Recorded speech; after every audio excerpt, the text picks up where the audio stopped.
socials from Monday to Friday 7 a.m. to 10 a.m. With me, Pakwesi Omare. Regina Bliss.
Good morning, Ghana. Good morning, wonderful listeners of GhanaTalks Radio. It's a beautiful brand new day, and we are here to bring you the latest headlines making waves in the news, from politics to business, from sports to entertainment, and everything in between. As usual, I remain your host, Esinam Fiagbedu. And today on our news headline review is Miss Regina Bliss. Good morning, Miss Regina. Good morning. How are you doing? I'm good. What of you? I'm doing well. How was the weekend for you? The weekend was great, sort of. Okay. Well, I had series of exams to write, so my weekend was a bit stressful, but we gotta do the do. Yeah. All right. To subscribe or to join our conversation, you can subscribe to our social media platform. On Facebook, it's at GhanaTalks Radio. On Instagram, at GhanaTalks Radio. On YouTube, at GhanaTalks Radio. On TikTok, it's GhanaTalks Radio. And on X, it's GhanaTalks Radio. Let's dive into the major headlines for today. Drug trafficking allegations not a popularity stunt in Team Fujo. Reverend John Intin Fujo, ranking member on Parliament's Defense and Interior Committee, has clarified that the minority's recent actions concerning alleged drug trafficking are rooted in their constitutional mandate, not a desire for attention. This comes in response to suggestions that the ranking member's stand was a publicity stunt. Reverend Fujo dismissed the claim, saying, "If I wanted to be popular, I would have released the biggest gospel hits, and then I would have had the biggest viewership. It has nothing to do with it." He emphasized that the minority's involvement is strictly based on its oversight responsibilities and concern for national safety. It's a minority decision to exercise our oversight, and particularly to ensure that our country is safe, he's added. So this is what the ranking member of Parliament for Defense and Interior Committee, Reverend John Intim Fujo, has to say with regards to what we saw in the news. I think that was last week. So last week, we saw in the news that Reverend John Intim Fujo came out with an utterance saying that there are two aircrafts that have landed at the Kotoka International Airport, and it's alleged that they are transporting drug and then money. This was what he says. And then, people have actually come out to criticize him, saying that if indeed these aircrafts are actually carrying money and drug, what is the evidence? On what basis or on what ground are you saying that these aircrafts landed to transport money and then drag into the country? So people have actually gone to bash him. People are also saying that maybe he's doing this to become popular, or maybe to divert the NDC's attention from the corruption cases that were brought to light a few weeks ago. What do you have to make of it? Do you think it's a popularity stunt, as people criticize it to be? Okay, so in my opinion, I'll say in a way, as it stands now, it's a 50-50 case. Or better still, since he's a reverend, so I think maybe the Holy Spirit revealed to him what was going on. But the rate at which people are exercising their freedom of speech these days are very alarming, especially considering the fact that they were in power for 8 years and you never spoke up. I think he was the deputy education minister. You never spoke up, and that's I find questioning. So why now? And if you have something like this, where is your evidence? And as you said, on what grounds are you saying this? On what basis, what evidence, what documents do you have to support your claim?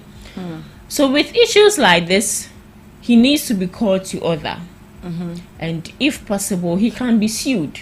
He can be sued, because where's the evidence? So that's more or less like an individual against the state. So that is him lying against the state when he has no proof, no evidence that indeed this craft actually landed in Ghana based on this reason. But you can't just sit somewhere and just say something into the air like that. That is you ruining the reputation of the country as well. So you can imagine what other countries will be thinking of Ghana. So is he trying to say that all these happened just 3 months under the administration of our president? Well, obviously, that's how it looks like. Red flag. That's a red flag. Why do you say it's a red flag? See, let me use the minorities for example.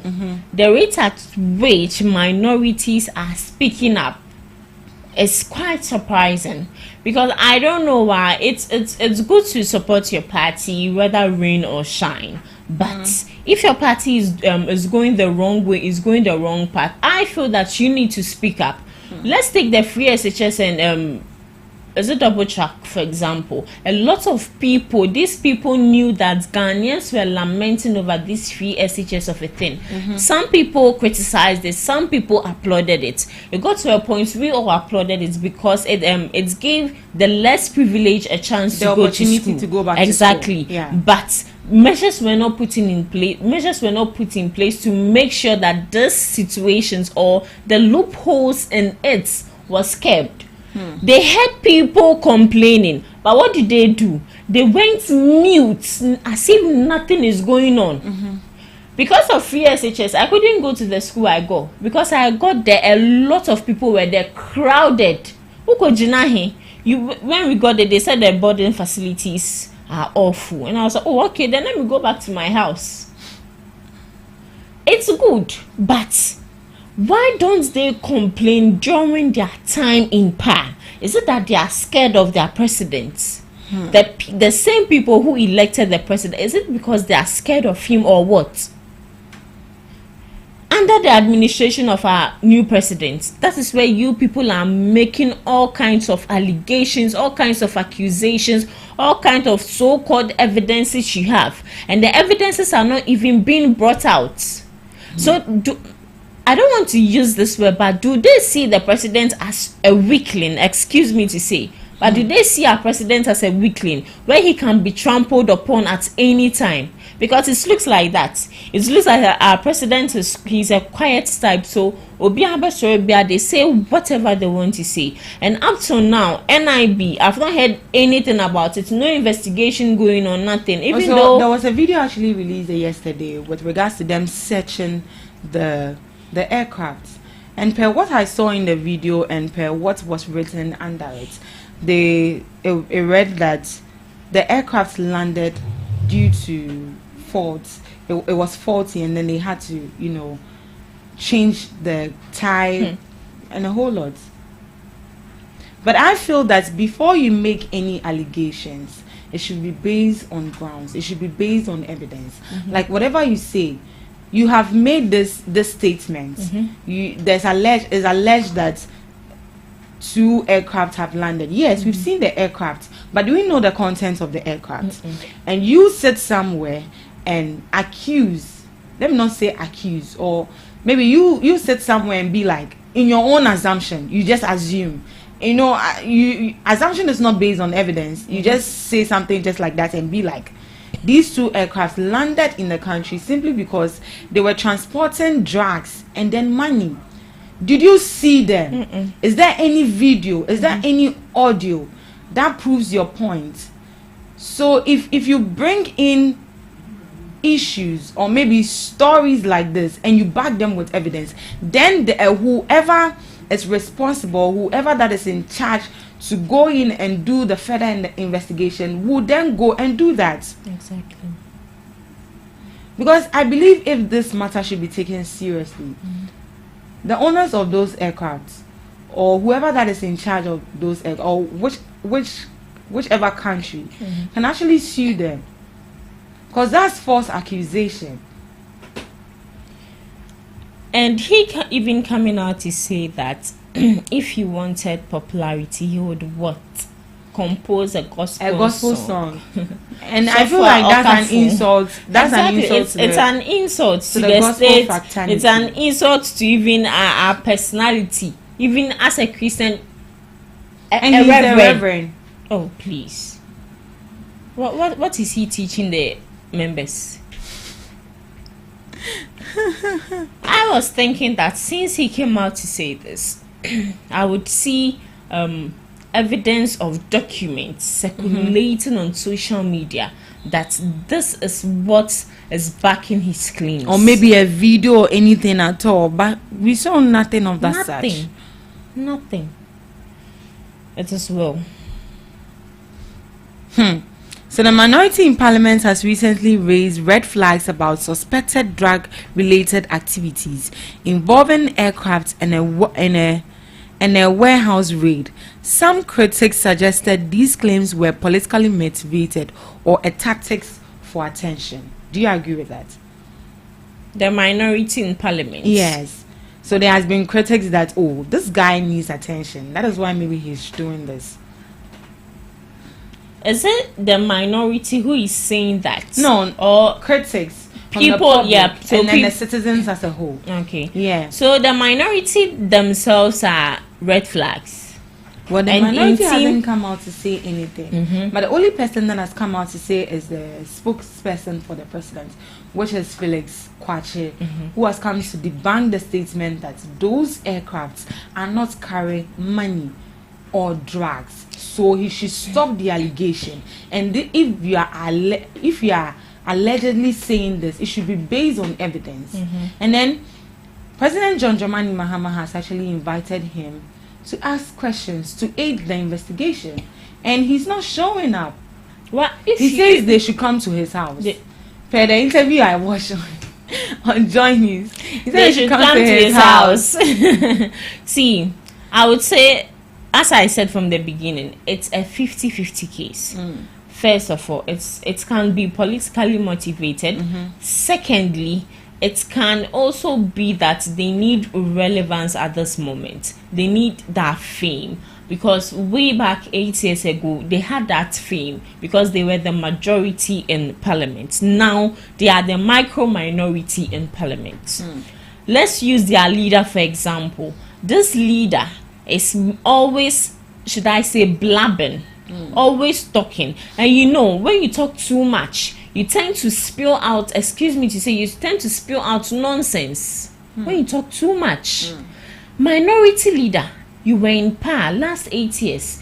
You had a chance, a longer period of time to say whatever you wanted to say. But now he even went on an interview, sitting on a national television, saying that he has not even yet started with the NDC. Is this what a leader is supposed to say publicly?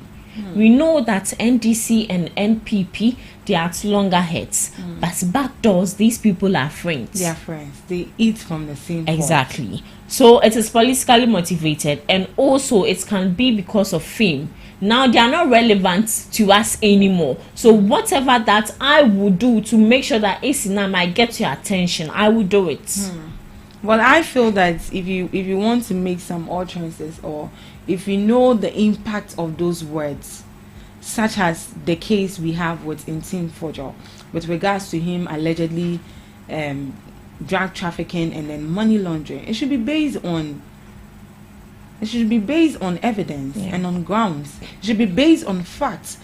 Submit an audio, submit a video. Why are you saying this? Or you are saying based on this, maybe because you're saying something suspicious. But you just don't say things based on assumption. It doesn't work that way. And I feel that if there were indeed evidence, we would have heard about it.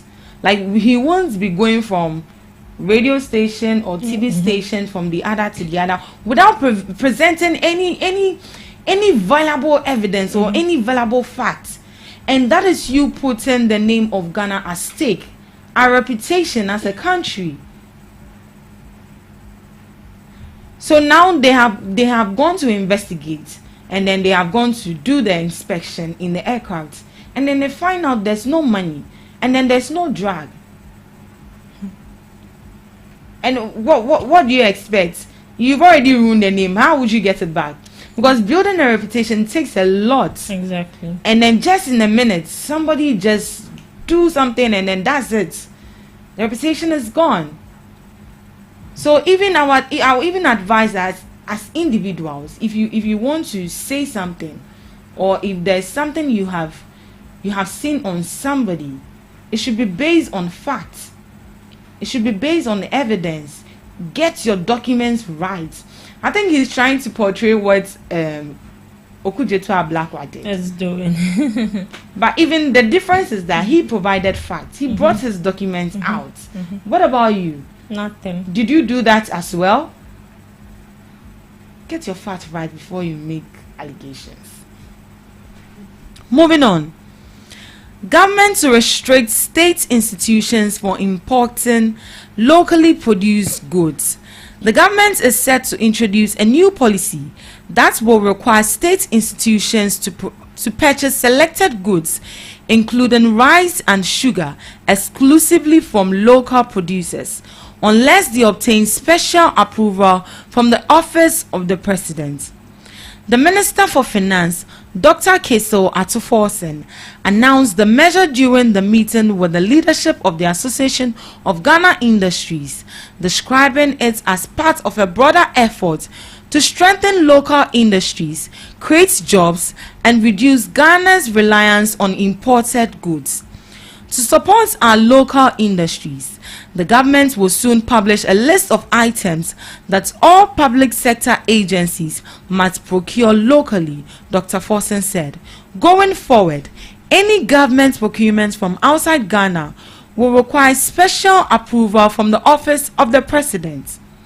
Dr. Forsen questioned why Ghana continues to import basic commodities such as rice and sugar, despite having the capacity to produce them locally. According to him, no country can achieve meaningful development without a strong industrial foundation. He acknowledged the importance of trade but emphasized the need for deliberate policies to support domestic production. He also raised concern about the impact of smuggling on Ghanaian businesses, noting that illegal imports are undercutting local manufacturers.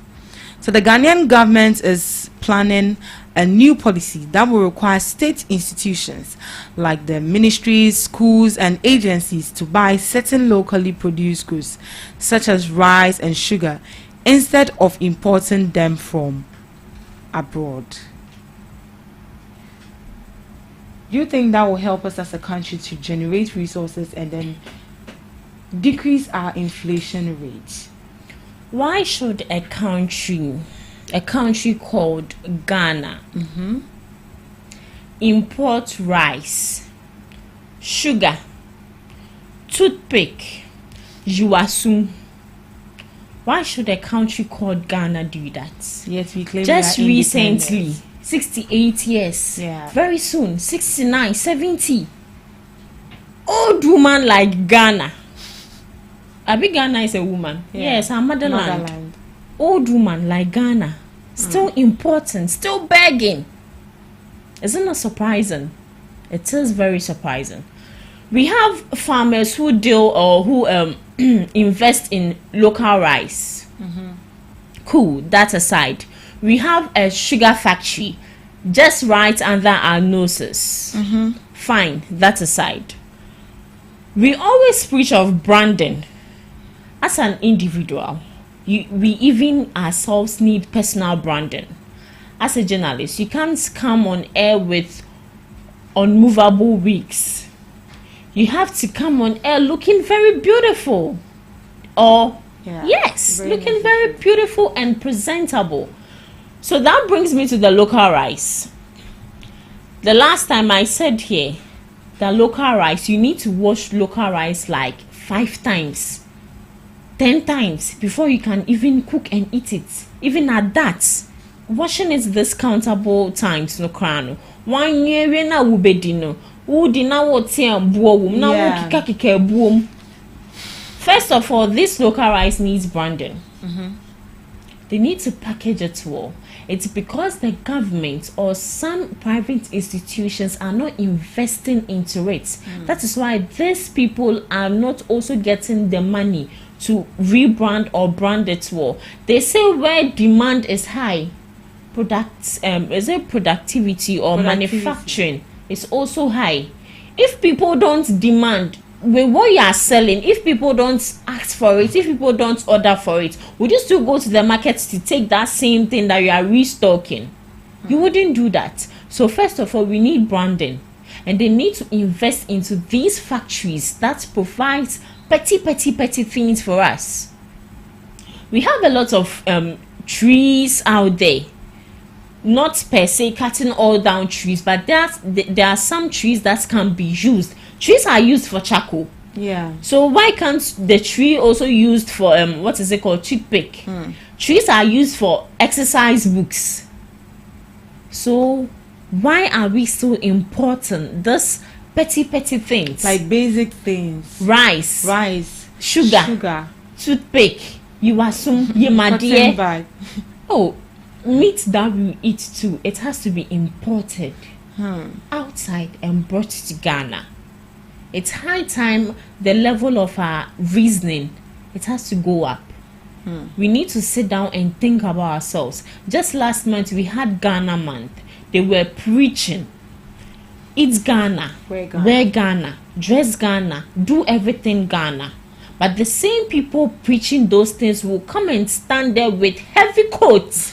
Our host is wearing coats. Yes, corporate lady, we understand. that one is not an issue, but we are so much invested in the foreign goods more than our own goods. But why do you think we Ghanaians do not patronize our locally made foodstuffs? The only thing these people, as if I'm not part of Ghanaians, the only thing we Ghanaians would say wrong with our local goods, first of all, they would say that it's not durable. Secondly, it's not affordable. And it's very expensive. It's very expensive because it is expensive because it was done here properly. Up till now, people still purchase Kumasi Mpobwa. Our male leaders, our women leaders, they still purchase it and use it because it is high. It is very quality, durable. But no, some people will not purchase what is made in Ghana here, but rather import from outside. And also, you know that when it's high time we focus on manufacturing things in Ghana here, it will create jobs for people. It will create jobs for the youth. Just imagine the sugar factory is operationalized. Yeah. The amount of people who would be employed. Who will be employed? Toothpick, manufacturing of toothpick in Ghana, just said that people who would be employed. Because machines can't do anything, can't do everything on their own. So it's high time we ourselves, even Kantanka, for example, Apostle Safo, he manufactures, he produces his own car from scratch, but people are not buying it, all because what? It would be expensive. An automated car, or konechino or kasa, but ma obroni enyambra Ghana ha. You see the way these people would be rushing these things. So we should be the doers of what we preach. We should not just be listeners, but rather we should practice on it. It is not only a march that is designated or that is set aside for African, for us to celebrate our independence, for us to be wearing big, what is it called? African wear and those northerners clothes. The smog. You will watch any national television today going. You see that they've gone back to their corporate wears. They already made dresses. We are not saying that is wrong with it, but it's been like we are being hypocrites. We are pretenders. We only celebrate when it is due. So we need to work on it. So I think the government wants to lead by example, because you as a leader, you can't tell your followers to produce locally made goods while state industries or state institutions are actually importing goods or food stuff from outside. So for the fact that they are coming out to say that government to restrict state institutions from importing locally produced goods, I think is leadership by example. Exactly. If you want your followers to follow you or to follow your footsteps, then it has to begin from you. So leadership by example. So meaning institutions like our ministries, our schools will now be eating or be purchasing locally produced goods. You know, sorry to interrupt you. Just at Awish, if I'm not mistaken, you see where there is a CBG bangers. Yeah. Beneath it, coming downward, there's a shop for UK goods. A shop for UK goods. Look at this. How would our personality, how would our mentality change? You know, we always say that change boils down to the individual. The government is ready, but what of the individual? Yeah, what of the How individual? are they going to curb? How are they going to make sure? What steps would they put in place to make sure that individuals out there who deal with wholesale, who deal with retail, will not go out there, purchase outside goods and bring to Ghana? It will be very difficult. Even if personnel are being deployed all over the country, it will be very difficult. Because like I said, Midimisika and Ameye, who are you? So maybe the government will have to put a ban on imported goods. Exactly. So meaning if goods arrive at the port, they are going to check it. If government has banned on maybe this specific goods, or maybe let's take sugar for instance. Yeah. If government has placed a ban, no import of sugar for maybe 1 month, and then sugar comes in at the port, it should be seized. It shouldn't be given to whoever requested for the imports. So if these policies are put in place and if they are enforced, I don't think people will go to the extent of flouting them. It will deter others from doing that. Doing and so. Even at that, it would really take a long time, because protests, people taking their cases to court would be very high. So even though it is a good idea, but why not look at importing higher taxes? Putting higher taxes Putting on higher these imports taxes to on prevent people. You think because it would help, because if this laptop is on a normal basis is 2,000 Ghana cedis, you purchase it, or the wholesaler who goes out of the country to take it, brings it now almost the best 50 billion Obi baba beto, because someone the 50 billion to so obi baba beto saying on to me only 2,000, 3,000, 5,000 ebeko high. Ebeko high, and it will deter some of the commoners from purchasing it. Maybe the only problem will be the rich people who people would still go ahead to buy it. So I feel they should put in more strategic measures, because with they banning it, trust me, Ghana will be hot. People will, hey, I'm just imagining. So looking at this initiative that was brought up by the government, that says that government institutions are not going to import some goods outside, such as rice, sugar, and etc. And if you want to import these goods, meaning that you need to seek approval from the president. And even before you go to that process, by the time you need that thing, you say you'll not even be interested again. So if it's going to begin from the top, right down to individuals and then citizens of the country, I think it's a great initiative, and it needs a push, like a big push, so that we Ghanaians can patronize our locally produced goods. So why this matter? Ghana has the capacity to produce items like rice and sugar, but still spends a lot of money importing them. We have good lands, fertile lands for that matter.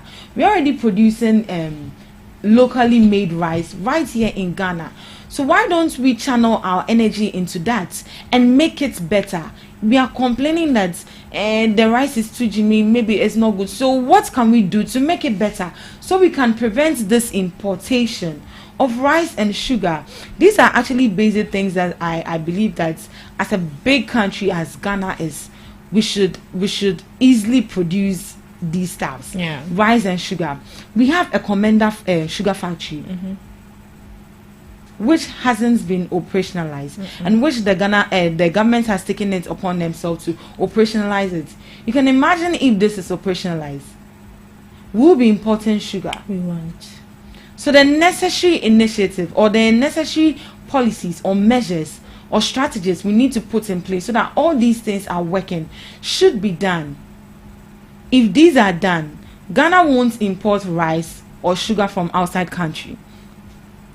Now the government hopes to boost local manufacturing, keep money in the economy, and reduce unemployment. Assuming the government puts up sugar factories and then rice factories, definitely they need all hands on deck. They are going to employ more people to work in that factory, and this is going to boost our economy as a country and then reduce unemployment as well, because they need more people to work in the factories. Moving on. So in summary, government wants to lead by example by making state institutions buy Ghana goods first. It's a move aimed at strengthening the economy from within, encouraging local production, and making Ghana less dependent on foreign imports for goods it can produce itself. So moving on to our next headline. Government targets $10 million to cultivate 20 hectares of oil palm in move to cut imports. The government is pushing forward with a new palm industry policy to see 50,000 acres of oil palm cultivated nationwide, positioning the crop as a major economic pillar alongside cocoa. The first phase of the project, covering 20,000 hectares, will require an investment of $100 million, according to Finance Minister Dr. Kisel Atuforsen. Dr. Forsen said the policy forms part of a broader plan to reduce Ghana's dependency on palm oil imports while creating jobs and boosting agribusiness growth. The palm industry policy is expected to create thousands of jobs in the rural communities and contribute to Ghana's import and substitution agenda. Dr. Forsen revealed that as part of plans to support the palm initiative and other import sectors, the Ministry of Finance will soon set up a real sector division. This new unit will identify and develop key areas of economic growth, particularly agribusiness and responsible mining. So the government is launching a new palm industry policy that is aimed at reducing the country's dependency on imported palm oil. This move is part of a broader economic plan to boost local production, create jobs, and grow agribusiness. So as a country, we are actually importing palm oil from Malaysia, Togo, and Cote d'Ivoire. And now Ghana is taking it upon themselves to start our own palm oil production right here in Ghana. What do you make of it? Do you think it's going to help us as a country? It would really help us as a country. This is what we want to hear. We producing our own stuffs, because it's high time we start the importation. Yeah, we should rather exports. We should rather be doing that the same way the cocoa are being exported out of this country. Yeah. I would encourage that more of that should be going out rather than bringing in, goods from outside. They are waste goods, obronyi goods. So with this palm oil, it's a very good initiative and a very lucrative business, because the demand of palm oil is on the rise each and every day, every minute, every second, every hour, every day, every year, till thy kingdom come. That rise of production of palm oil, it is very high, because institutions, restaurants, homes are even using palm oil. Yeah. And palm oil, I learned, is also used in making soap. Yeah. So You just use palm imagine. oil for soap. So if palm oil industry is being established here in Ghana, you can imagine it's going to boost our economy, because Ghana agriculture is the backbone of Ghana. Yeah. It's the backbone of Ghana's economy right here in Ghana, and most of our revenue is generated from the cocoa sector. So if we establish the palm oil industry right here in Ghana, it's going to create job, boost our economy, and then we are also going to get the chance to export palm oil to other neighboring countries as well. Yeah. Even Nigerians would be glad to buy it. Yeah. Omo nwa emo. Omo de ngo cocoa egum. Ede yo omo jollof. They'll buy it. So palm oil, I don't know why we are still importing palm oil. Our lands are fertile for that. Yeah. Even here featuring, We are blessed in with our vegetation. own houses, we have palm tree. Ejiaba neba yecha ne de abo abenkwan. So are they trying to say that our land is not good for that? I'll say that fine, our lands are not good for certain fruits. I'll say especially apples and all that. Our lands are not good for our lands that. are not But good for I apple. saw a video on TikTok where a young lady involved in agriculture was growing all these things in their backyard, in her own house, and even in what is it called? A sachet, pure water sachet. She started with a seedling like that, and it's now a big thing. We call something cherry fruits, but she has all those things at her backyard. So even though our climate or our environment doesn't favor certain things, our environment, our climate favors palm production, and it should be invested in. They should pay much attention to it, because looking at this acres of land, hectares of land, it's a very huge land where they will need the youth especially to indulge in. They would need to indulge with the youth to boost them, to educate them on the do's and don'ts of the production. Yeah, of the production. To educate them to go about the daily activities on what to do and what not to do. With that, youth unemployment would reduce. By so doing, it is reducing. And also, with this SHS, there are some schools who practice this agriculture. There are some schools who engage in small farming in just the school garden. Some people just go specifically for agriculture. They want to become farmers. Yeah, I agree. it's high time these people are being used, because a lot of SHS students went into these things, but at the end of the day, what are they doing? Omodi mobile money, I say they are across circles, selling, hawking. So it's high time they do that. It's a very good idea. And I think this is also going to create job for those in the rural communities, because in the city this agribusiness is not really that pushing, unless you go to the villages where they have big, and they can even still deploy people here in the city and take them to the rural areas to work on the lands. That will go a long way. Moving on to our last headline. Government assures swift action on US tariffs to safeguard trade investments. The government has reiterated its commitment to tackling the recently imposed 10% universal tariffs by the United States on imports from Ghana and other countries.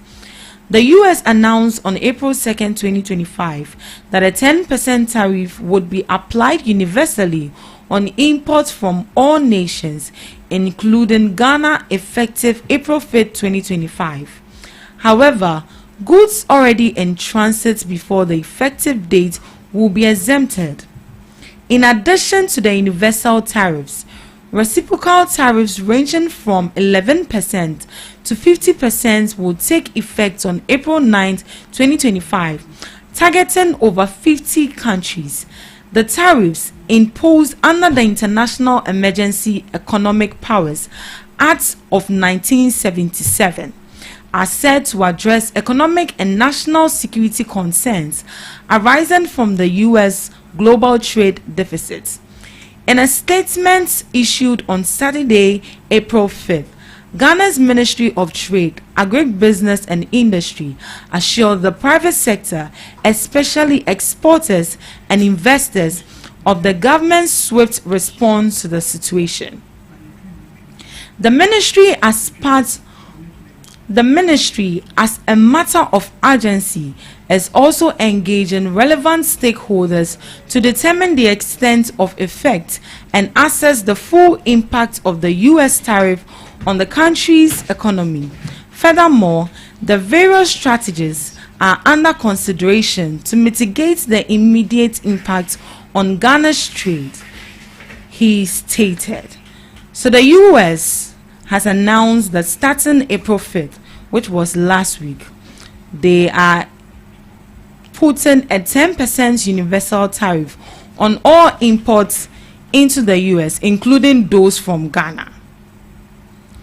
So this directive will follow from an additional tariff ranging from 11% to 50% will follow on April 9, 2025, targeting over 50 countries with reciprocal trade actions. The tariff were imposed under a U.S. law called the International Emergency Economic Powers. The U.S. says this move is to protect its economy and national security, especially against trade deficits. What do you make of it, Miss Regina? Okay, so with the US tariff, that is 10% universal tariffs by the United States on imports from Ghana and other countries. So with this, is it okay? It will deter some importation. It will deter people who indulge themselves so much in importation. And we Ghanaians, we are even looking at measures to put in place to make sure that importation is ceased in Ghana. It is only essential product or vital things that can only be imported, but not things that are already in existence here in Ghana, something that we can do. So with this being said, it's just a good idea, but I don't know. It's actually a big blow to businesses. It is a big blow to those who are always importing petty things. So you are happy about the tariffs? Some way.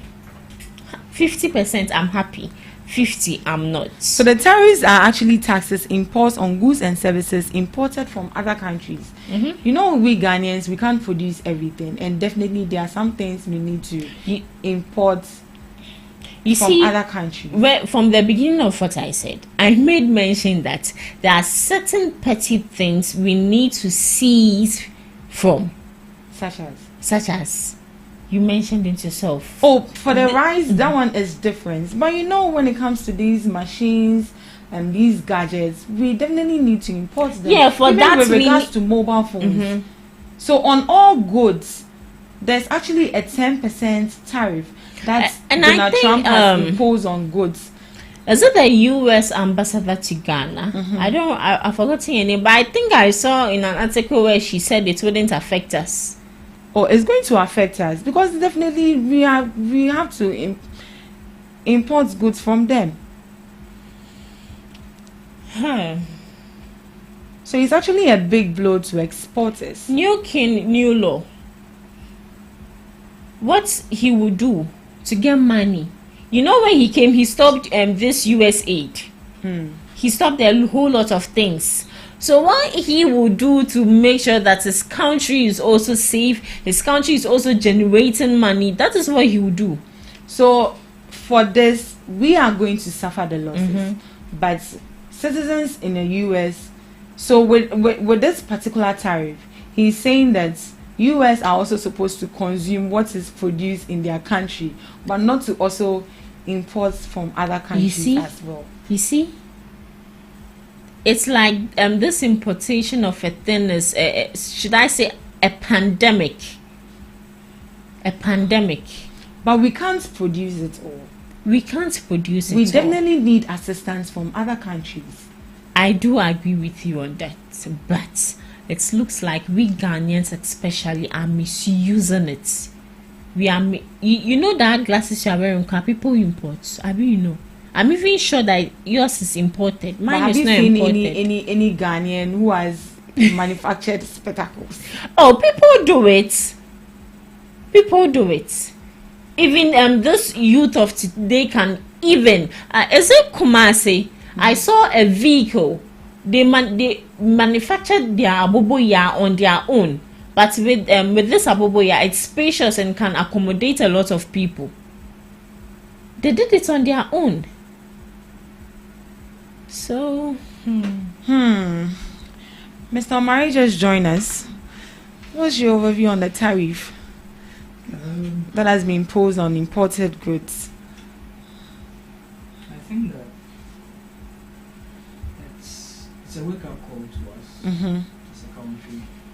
I wouldn't want to put us into any other context with any other country because we are also affected.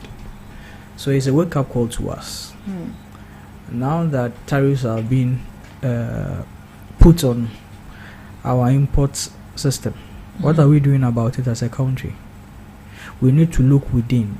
I believe that whatever we are importing, we can actually produce it here. If but we I are don't willing. think it's everything that we can produce there. It's not everything, but I can tell you for a fact that about 80% of the things we import, if our leaders haven't been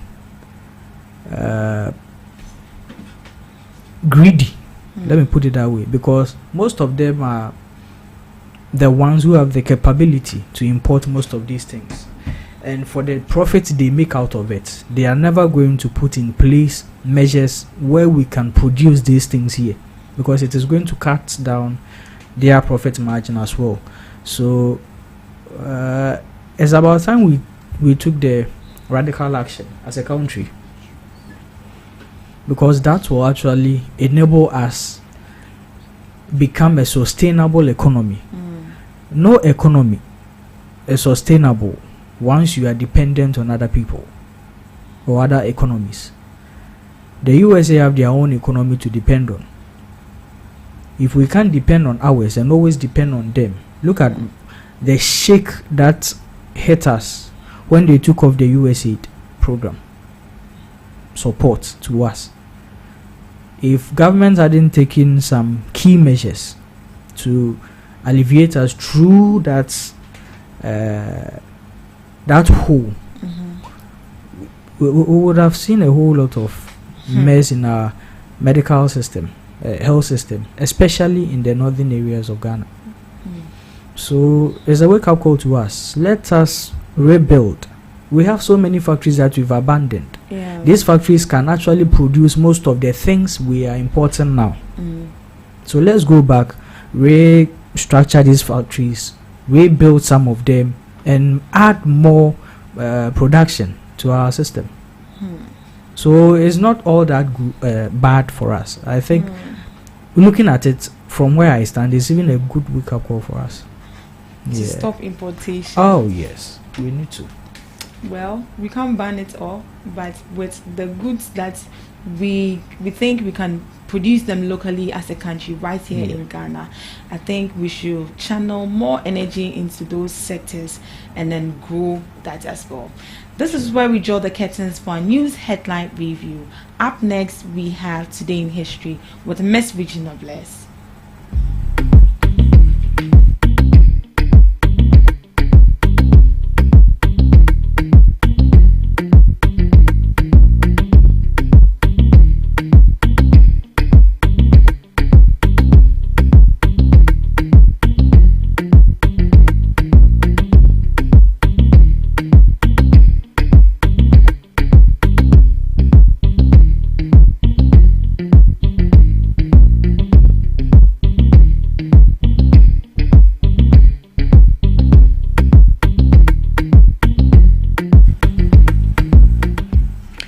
Good morning, lovely people of GhanaTalks Radio. Welcome to Today in History.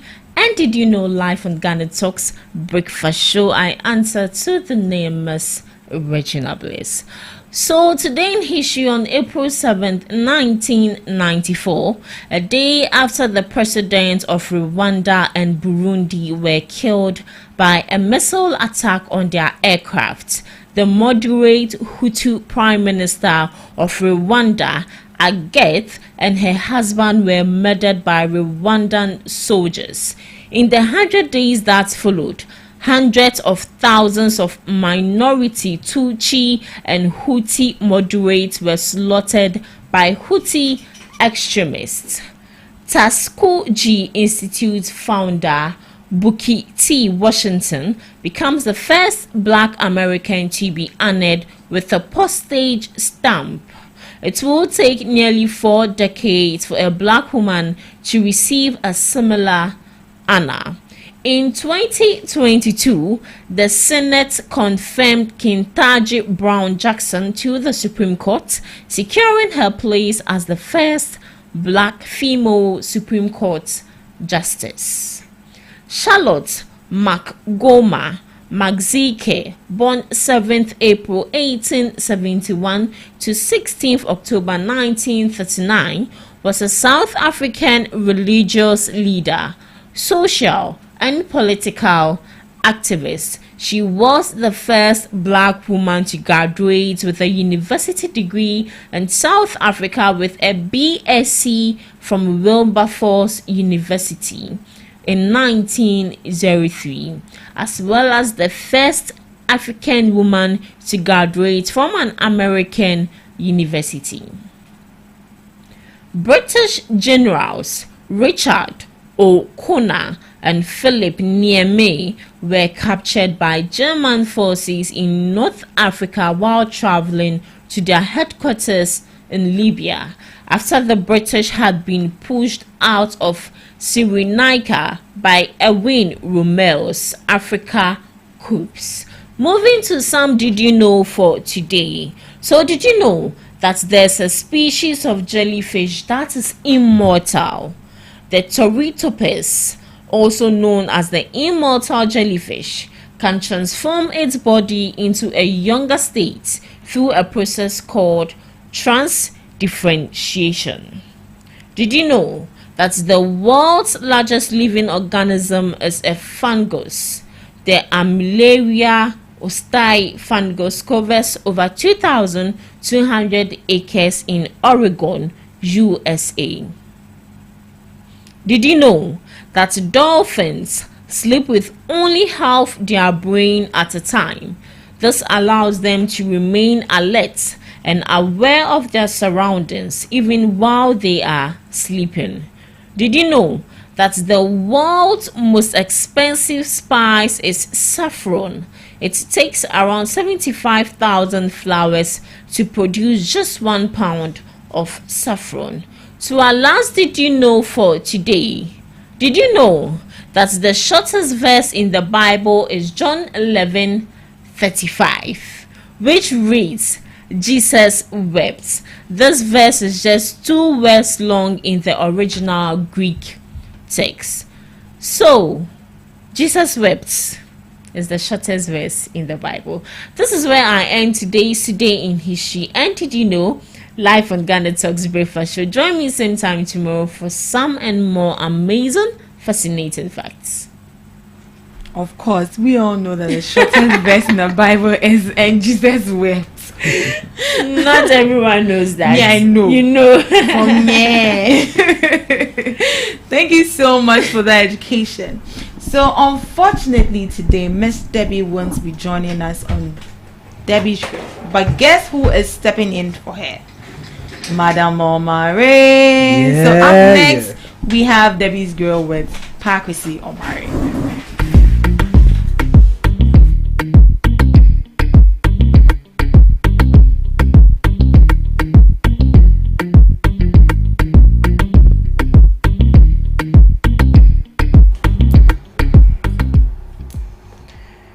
So good morning once again to our beautiful listeners.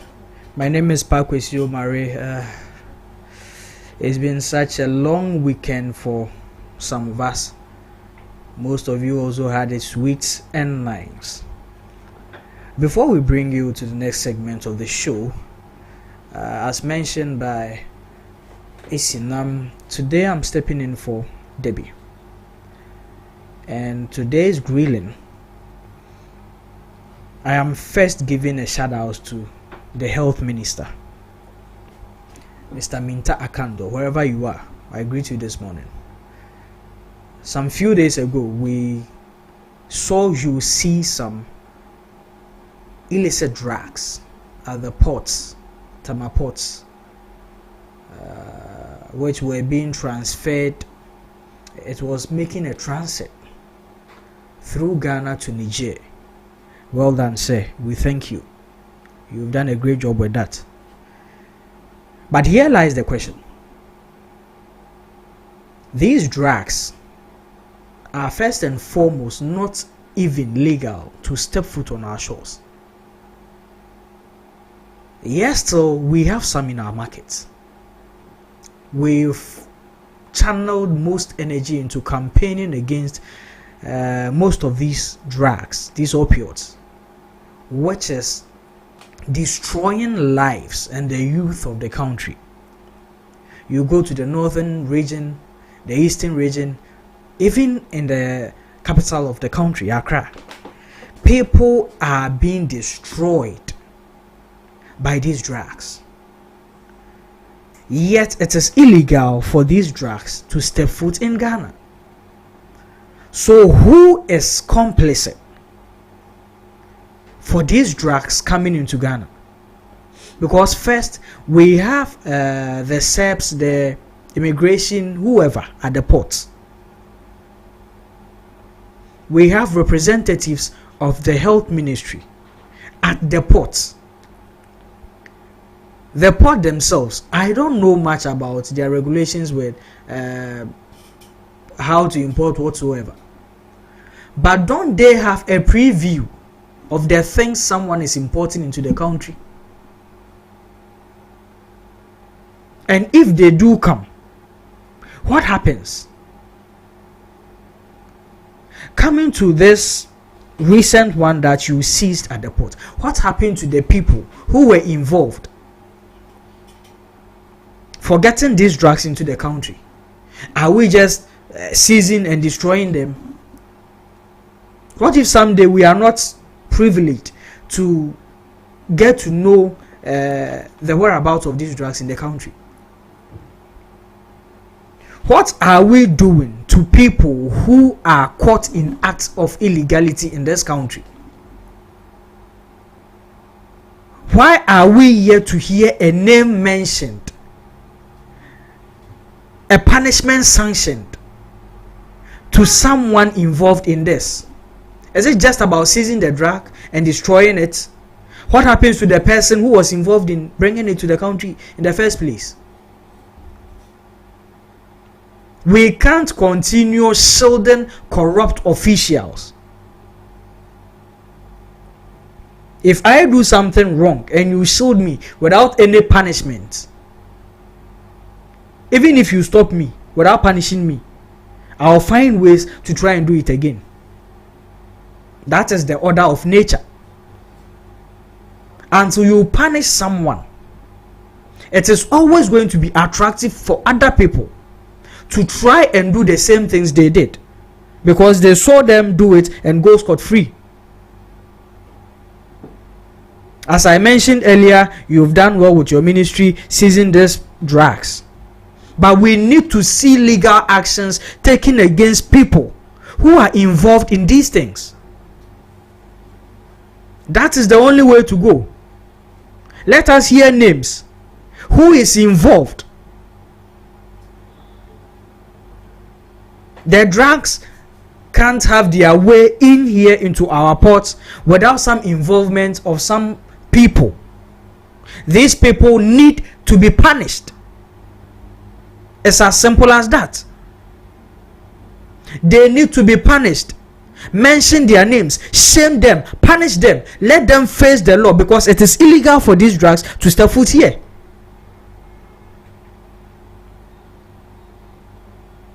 What gave other people that courage, that braveness to even ship their illegal drugs through Ghana to their countries? What has Ghana become? What has Ghana become? What has our ports become? A drug shipping port? Some illegal drug shipping ports? We are still deliberating on an allegation made by the Honorable MP in Tim Fojo that the airport hosted two aircrafts, which per his allegations also had some drugs in them. Even though it hasn't been verified yet, these things need to be paid attention to. Ghana cannot become a hub for drug cartels. So, Honorable Minister Minta Akando, wherever you are, I greet you. I commend you for what you did, seizing the drugs. But that is not enough. There is much more to do. Punish these people. It is illegal, so let them face the law. Obi oma ho kwan say drug na mefa ha nko Niger no ye nche no ye mpanish no on face mra no. Next time obi arema sa kwan ni biem. So obi person ode na drug eko Niger a o shepia on fa nko straight to Niger. Ghana nye drug transit port.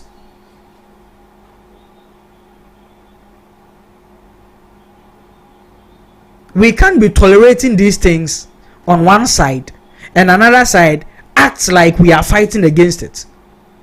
It is a sham of a fight. If we don't punish these people, no matter what we do, we are not fighting it. So please, we are begging you. And Tokwano anodin.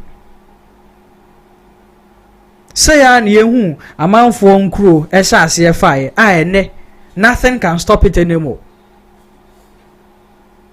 And see a pamocho. A Juman yabe a yen nancy preco.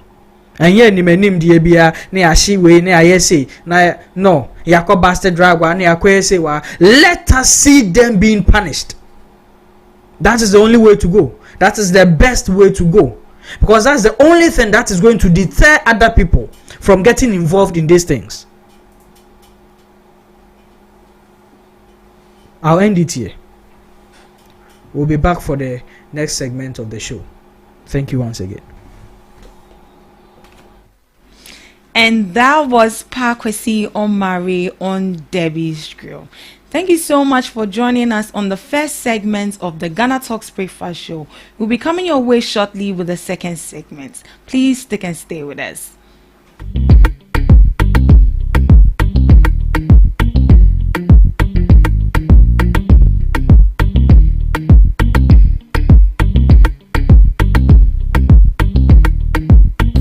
Are you ready to amplify your business or brand's reach and make a meaningful impact in Ghana and beyond? Partner with GhanaTalks Radio today to connect with a diverse audience across Ghana and beyond. Elevate your brand through on-air promotions and social media. Boost your brand during prime time. With GhanaTalks Radio, you can extend your reach across digital platforms. GhanaTalks Radio is not just a station, it is a community hub where your brand becomes part of the conversation. Join us in fostering connections, celebrating culture, and making a lasting impression. For customized sponsorship packages and enquiries, email contact@GhanaTalksRadio.com or call +233 202 544614. GhanaTalks Radio, giving the youth a voice. What do you want for breakfast? How do you want your breakfast? English breakfast, French fries, Koko Nikosi, alo komi kesheto. wache. Well, Gobe is the real deal. Join us on Ghana Talks Radio. Let's serve you a buffet of breakfast. From news headlines review, current affairs to social issues. Entertainment, sports, and all the trending stories live on our mobile app and across all socials from Monday to Friday, 7 a.m. to 10 a.m. With me, Pakwesi Omari. Regina Bless. Deborah Adoso. And I am Esinal Fiagbedu. This is Ghana Talks Breakfast Show. Ghana Talks Radio, #1.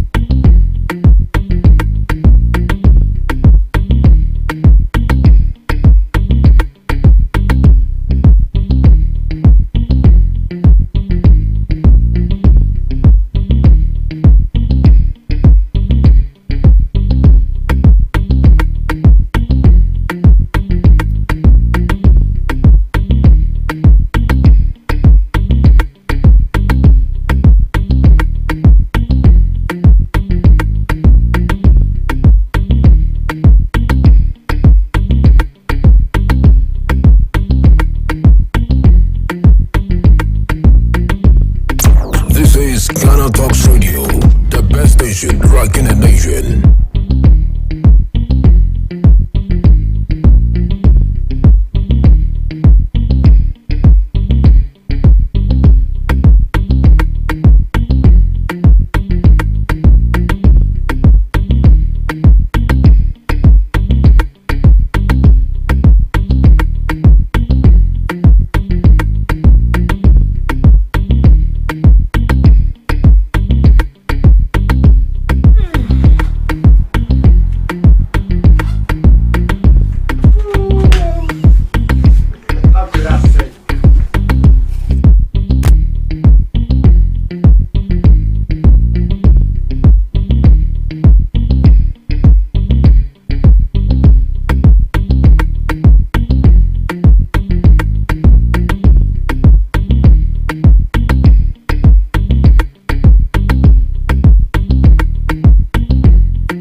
Talks Radio, #1.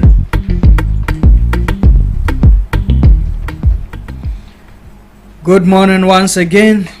This is Ghana Talks Radio. We welcome you on Ghana Talks Breakfast Show. My name is Pakwesi Omari, your regular host, and with me in the studios are my beautiful co-hostess this morning.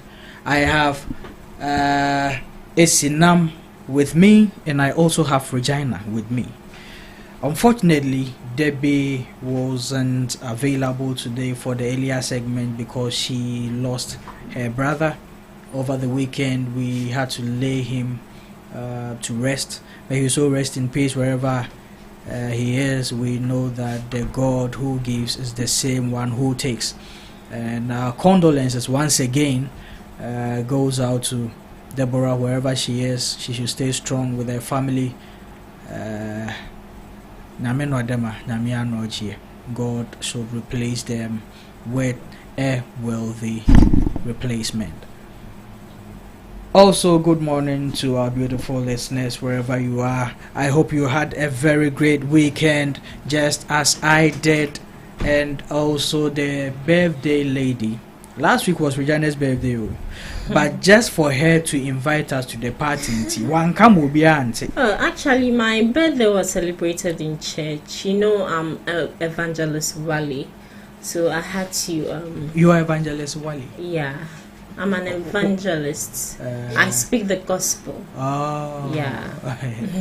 What is the Wally for? Wally. Shout to Wally. This is GhanaTalks Radio. Are you serious?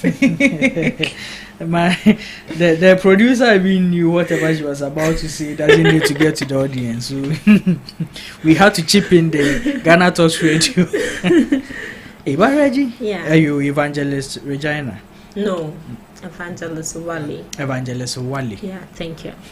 You are blessed. You are giving me vibes of somewhere this morning, but I mean, God is my witness.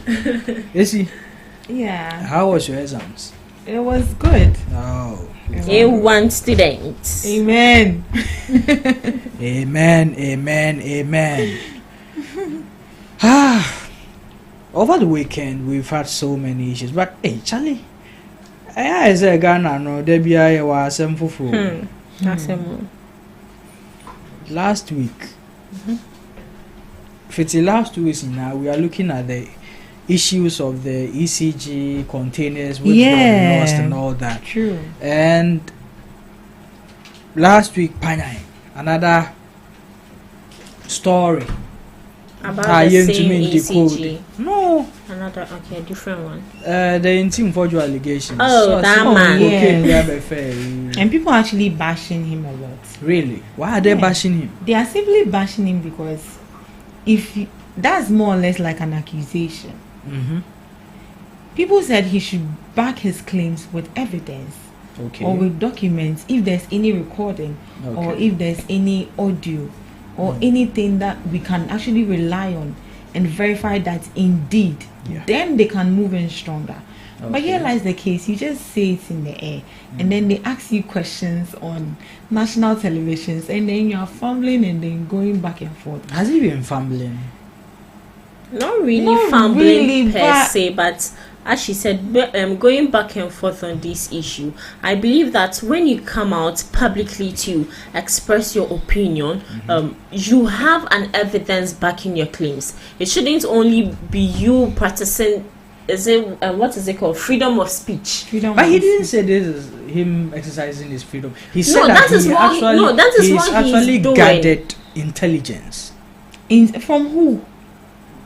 Is it from his instincts? So why is he then Yeah, running from away from who? Has investigations? he run away from Why investigation? did he leave the interview Because on Joy News? he said, okay, in one instance, he was saying that he felt the host wasn't fair to him. In another instance, too, he says that there was another person coming, so his time was up. He has to leave. So I don't know which one we should take, but You know, all the same. I believe that NIB are trying their possible best to make sure that he cooperates with investigations. But if he fails to cooperate with investigations, I feel that he needs to be arrested, because he can't just come out, make allegations, and that's it. You are just gone. But you know, Parliament has certain, how do I put it, restrictions. So you can't just, they need to be released. You see, today, like this, I think A plus and one other person are supposed to go to the national security for some questioning. They had to be released by Bagman. The investigation with regards to what issue? I can't really, Okay. because they haven't really made it clearer yet, Alright. but they say they are being invited for questioning. Okay. So the same instance with Intim Fojo. There is some clearances that needs to go through, some protocols need to be taken care of before. So that is why people think he has not cooperated. But you need to go through the protocols to get in. He can't just he can actually volunteer to. I mean, you know, because Okuja Black always volunteered himself to present his evidence. Maybe he wants to do it the other way. Say I can to come through the right process, you get me. And moreover, he has stated that he is also giving the NIB, the National Security and all state agencies, to come out with reports and all that. So, but have there been any reports so far? Well, honestly, I haven't seen such a scenario before where I will make an allegation and expect somebody else to bring the evidence. So I don't know, but maybe that's the. So new you see formula. why they are bashing him? I don't think they should be bashing him. It's actually a good cause if you are inquisitive about certain things and then you want people to go the extra mile. Yeah. But I believe it should be based on something. Well, Because how would you feel if I go to management and then go and report that you are stealing? Do I have No any evidence? Nothing. So they can't take you on. Okay, you are making a great point. They But can't take you on. other people are also saying that maybe this is just a ploy to divert attention from the ECG issues And the corruption cases we are having so far. But do you side with these people? Yes. Definitely. He's Yes. trending right now. You see earlier. He's trending. Today's earlier discussion, we were saying that this is a 50-50 thing. It's either politically motivated or for personal gain or personal fame. What can he gain personally from these things? Oh, maybe he's going to get a good name. Yeah, he brought this to light. Good name. Okay. Or suffer. But Brought this to light. it can only guarantee you a good name if you back it with evidence. Yes. In that way, we'll realize that, okay, yes, this was going on, but, you know. And I guess that was what Mr. Blackwell also did. Yeah. And here lies the case. You are just saying something in air. Well, he says that he's waiting for the NDC to mess up so that he drops a bombshell or something. He said it whilst he was leaving the studios of. Wait. So it's an agenda. Channel. I see it as an agenda. How is this an agenda? Because me who say aircraft see airport. Na me nko share aircraft mu ye. Me who share. Na me say bibi shame. Me say bibi shame. Then Emma, like, what gives you He that said edge? he picked intelligence. From where? So, His in fact, there were instincts- so many aircrafts there. So why did he pinpoint those particular two? Why that particular one? Based on what's ground. So maybe that is why we you've should seen be- something, or maybe there have been some past allegation with regards to that aircraft. That is why you are saying that. Oh, okay, maybe. Excuse me to use you as an example. You went for an event and immediately you left there. Yeah. A laptop got missing, and then they see you at another event. Then they'll be like, guy, we went for an event somewhere, and then the laptop immediately- got and missing. so definitely Yeah. when he's here, so you guys be watching. Yeah. But you haven't presented anything as such. It's early days. Maybe he's just gathering more intelligence to you. So President Mahama came out to say that they are going to invite him to assist for the investigation into the aircraft. Has he allowed himself to be investigated on? But you don't have evidence. How can they investigate? How can him? they? Okay, but as he said in Parliament, they have certain regulations to deal with, and he said that according to what Omar said, allegedly, Bankbrain or the Speaker of Parliament needs to release them first before they can be investigated. So But as and now, we have to see some things online. exactly. If you've been bold enough to come out, Exactly. to the extent of him organizing a press conference, Reverend in team. so if there's a press conference, then that's the severity of the issue. Yeah. And one thing that we and this is what has captured the attention of most people. I mean, this doesn't. I don't know what he might have at the back of his mind. Say, yeah, he's doing it for political scores, maybe letting us know that the NDC is dealing with some illegal drug stuff and all that. But this goes beyond the NDC. This speaks volumes about we as a country. We as a country. That's why we need evidence. And if whoever is involved in this needs to be shamed, prosecuted, punished, whatsoever. That's it. We can't contain drugs. I have seen what even as individuals, look at what drugs do does to them. Even if you are sick, safe, and they ask you to take this particular medicine. So, if we are going to go into this cocaine thing, cocaine is a big fish, financially. Oh, it's a very big fish. And take his stance in Ghana. Next, start attracting people. People kill for less than this of cocaine. Yeah. They will kill you. They will kill you easily without thinking twice. Yeah. That's why we can't contain or tolerate these things. So if the honorable MP has much on this issue, I think he should do us a favor, release the evidence. Let's go after these people. There's no evidence. Whoever is involved, we need to chase them down. And it's not like he made these allegations maybe via social media or something. Yeah, he actually organized. You organize a whole press So it conference. means it can be that probably there's something somewhere we don't know about. So and we need to make it clear that he didn't say these allegations. He said that in fact he has intelligence. Once you say you have intelligence, that means you have concrete evidence. Exactly. That's what intelligence means. So present it. Why don't you just present it? but I feel that with our freedom of speech, it's high time, should I say, a limit is being attached to it. Because I say freedom of speech into Obia sorry, I know cardio. So you can't come out you can't come out to say what you have on mind, but if you are especially with the severity of this case, especially you need to provide evidence first before you even come out to say anything. But with this, you are just talking, no evidence.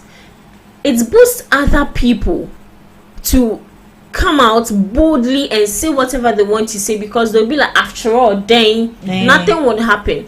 Just last week, I don't know if you guys saw, but on TikTok especially, our vice president was trending, especially that, excuse me to say, allegedly she was dead. Now Obia saw life what 1 CD 2 CDs data or bundle saying with her full chest that the vice president is dead.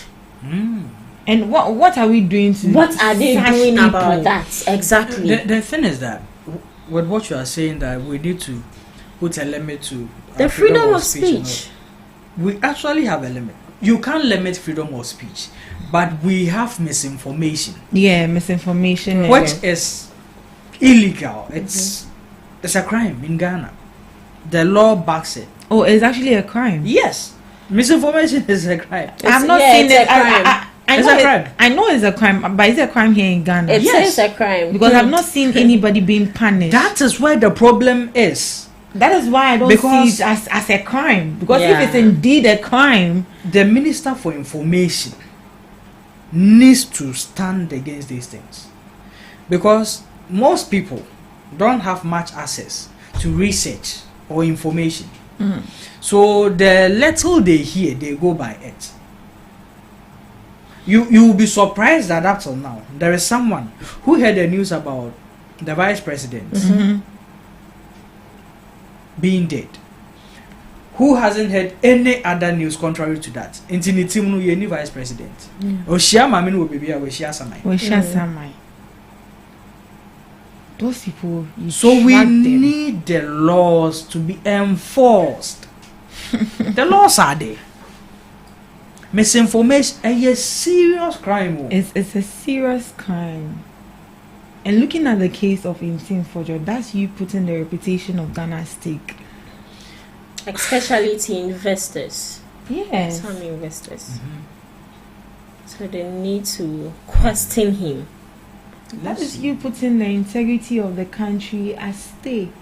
Because I mean, we've seen government come out with evidence, clear evidence. Say, Nataya pie or maybe say tie or more plane, whatever was seen.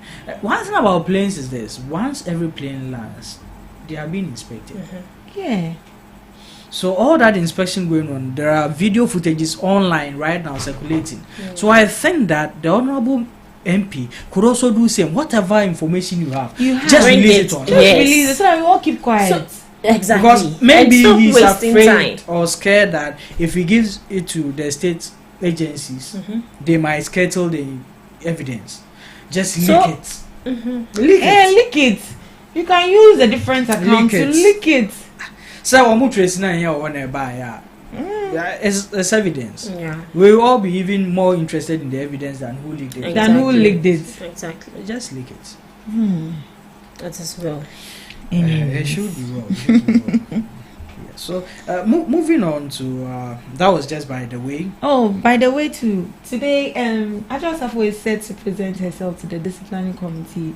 NPP. Oh, you haven't heard? What happened? They're postponed it. Has been, yeah. It has been indefinitely. Well, what happened? They say they want to look into the drug issues matters first. And team for your matters. So Ajwa Safo should rest for wow.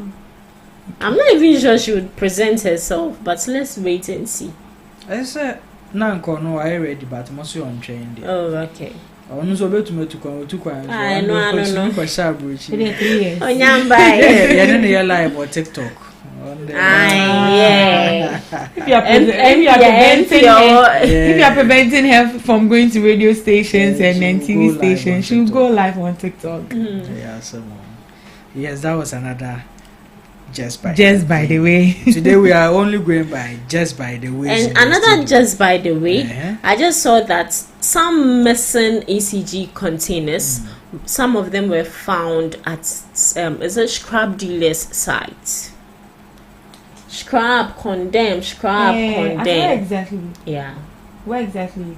Like the location isn't here in Accra? Yeah, here in Accra. They did have some of the goods in the container. Exactly, it had some of the cables.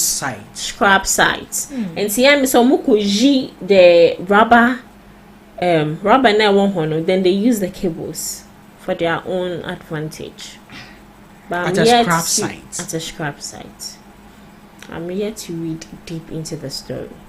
But even with that, I think last week I saw A+ coming out to say that he saw a truck loading some cables. They actually see they have to go. They seized it. So that was also related to ECG. Yeah.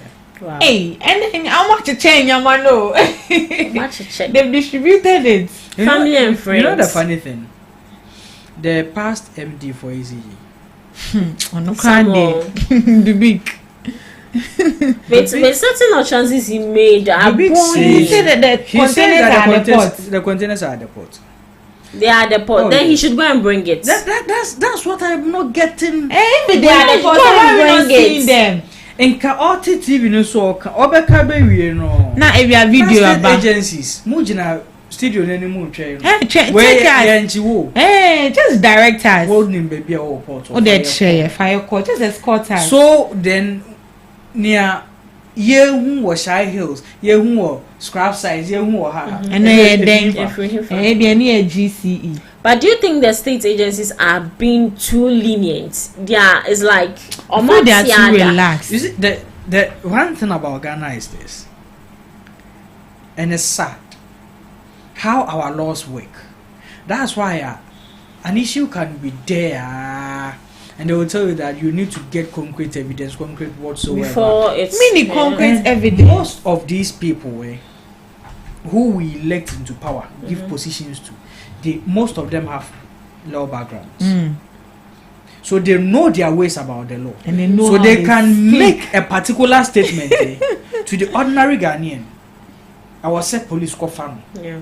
But to the state's law enforcement, they know that this is not a statement that can prove evidential for his arrest. Into I know but what can diplomatically That's how they are. I said no. Ghana. Criminals, no. Or more elect to Oh, that was just by the way. That was just by the way. Yeah, not just by the way. Well, by the way, we are moving on to our topics for the day, and today we are looking at the first topic, which is coming from the agri sector. The agri ministry some 5 days ago launched the Feed Ghana program. Yeah. The Feed Ghana program. I think this government's major priority, let me put it that way, well, one of its major priorities has been the agricultural sector. Yeah.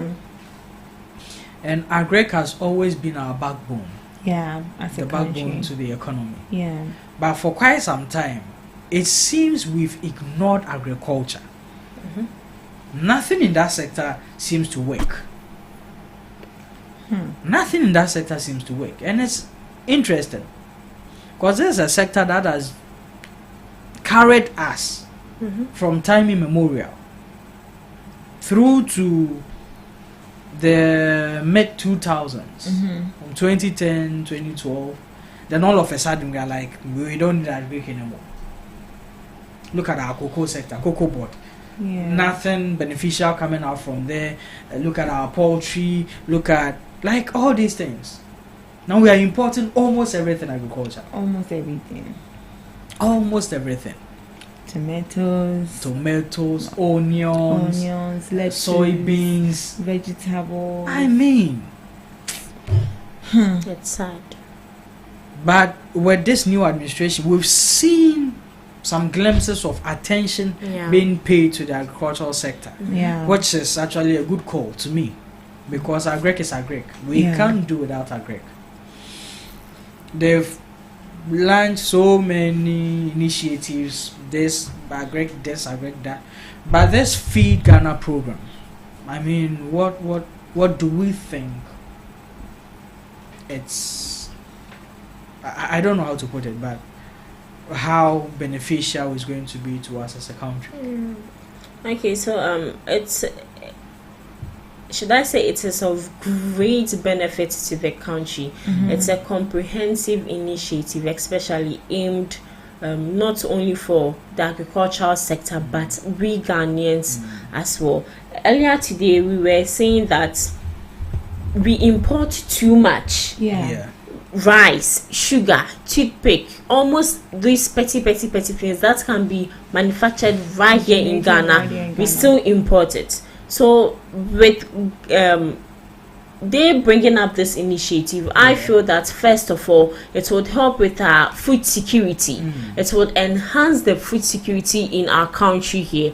We need to focus so much on it, and I think with this initiative, I don't really get it, but I think I saw an article where, I don't know if it's the president or someone's making an utterance that it's high time we, the individuals, even at home, we need a backyard garden. When you come to my house, we have a backyard garden with a whole lot of things. Some people with their backyard, they want to use it for flowers. What would that flower do to you? What is that benefit of that flower? So when we start with this petty things, it will even help we the individuals. I can't remember, that was last year. It got to a point where onion na enhwa dem pa almost omuko is it Burkina Faso no omuko fefie ama ye chiomo nti onions na proye nti wo kokrom so okoto onion ba is almost 5 cedis, 7 cedis. Look at this, where we have fertile lands here, right here in Ghana, which can be used in all of that. Tomatoes, and also aside that, they should stop too much use of fertilizers, because embrace crana no the fertilizer pete na brena ye di na ni na ya. So with this initiative, it is a very good initiative. Okay. It will enhance the our food security and also promote our economic growth, as agriculture is the major backbone of our economy. So I feel it's a very great initiative. Okay. So agriculture is the backbone of Ghana, let me say, of our economy. So automatically it's Ghana. And then it's through agriculture that we discovered cocoa. And we are able to export. Back then, we were able to export cocoa to other countries, and that generated revenue for the country and then the government as a whole. Ghana, we are blessed with vegetation. I must say that our land are actually fertile. That if we put it upon ourselves that we can produce foods locally right here in Ghana, we can do it. And that is going to help us a lot. So the minister to come out to say to launch Feed Ghana program, I think is a very great initiative. One, because we have a fertile land, and then there are going to be industries that are going to be built to make sure we produce locally made goods. And looking at those industries that will be built, that means that employment is going to take place. They are going to employ people, especially those in the rural communities, because you get to get this fertile lands, especially in the villages and then the regions up there. This is going to improve unemployment. It's going to solve our unemployment issue, and it's going to stabilize our food prices as well.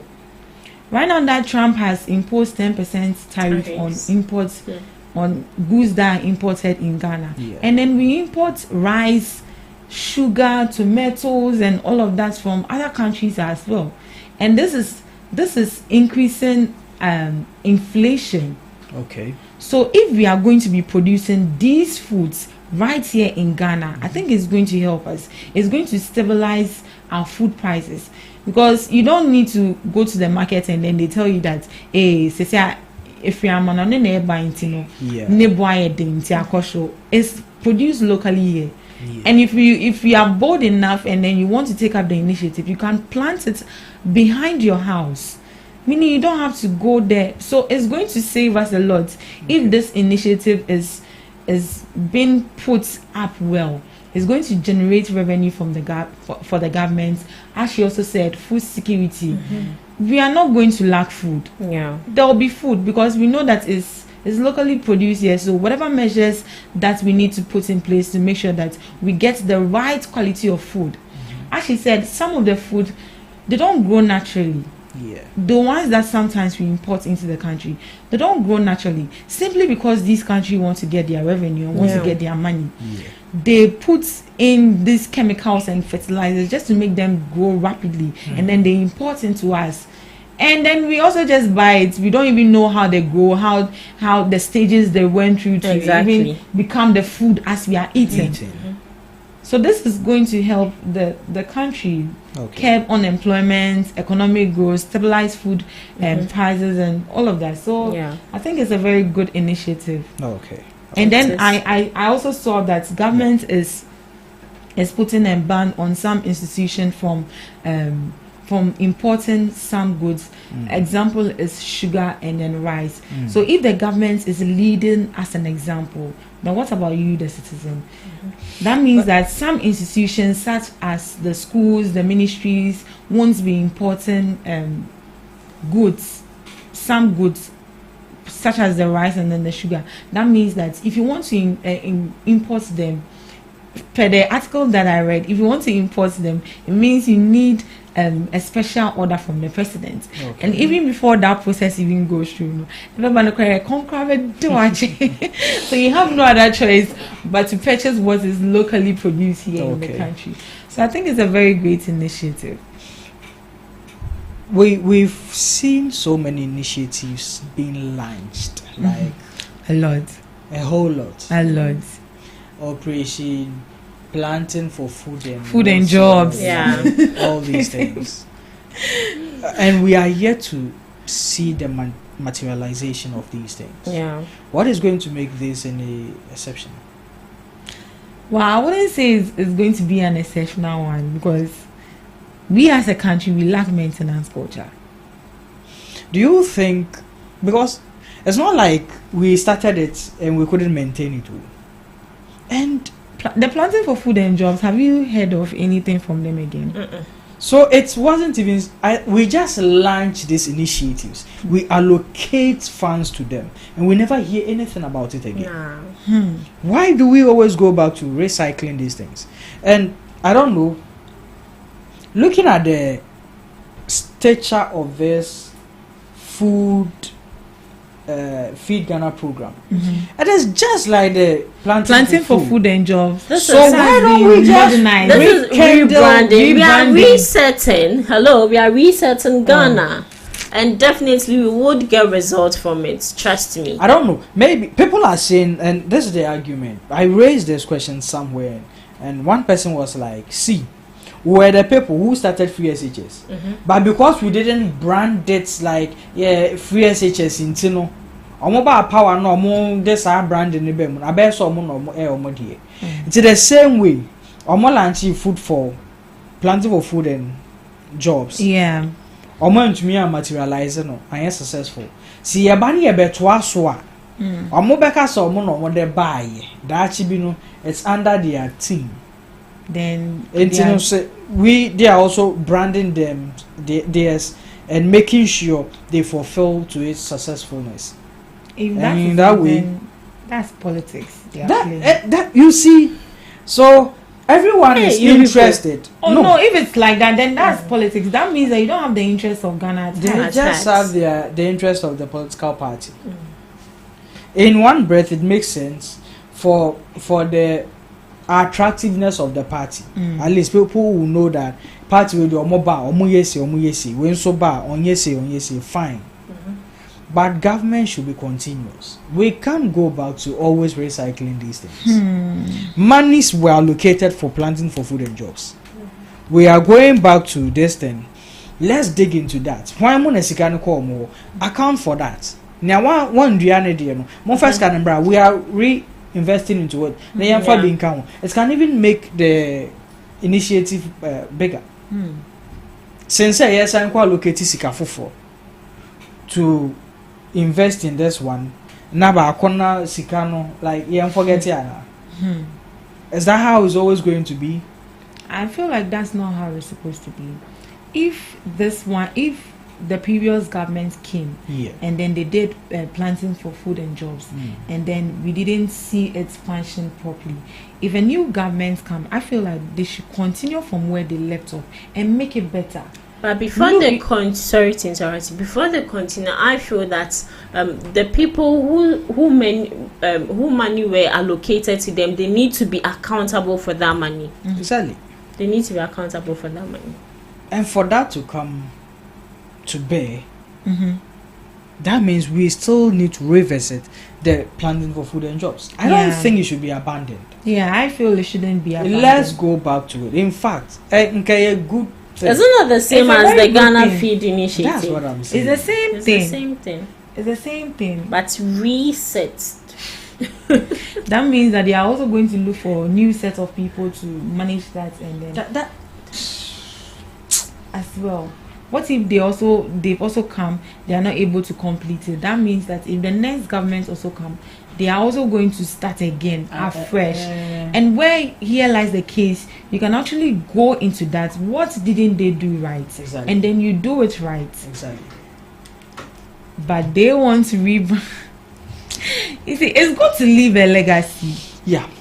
It's good to leave a legacy, but I feel like these things should be done in the interest of the people, but not in the interest of the party.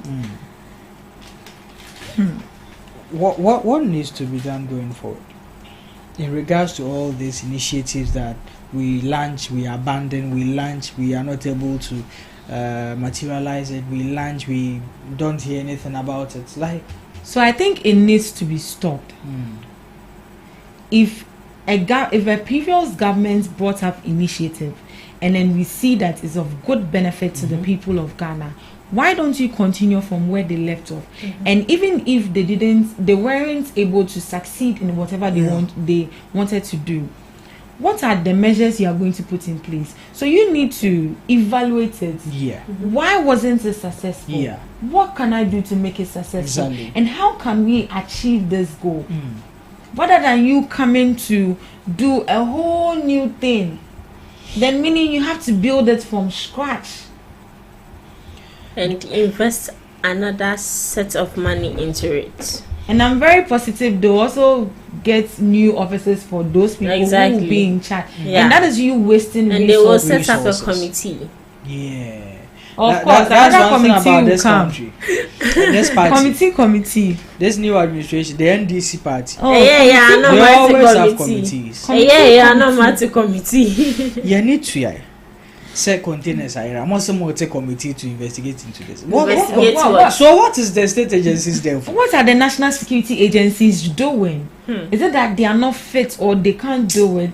Committee. And then initiative. So what is the other committee going to do differently from what the national state agency are doing?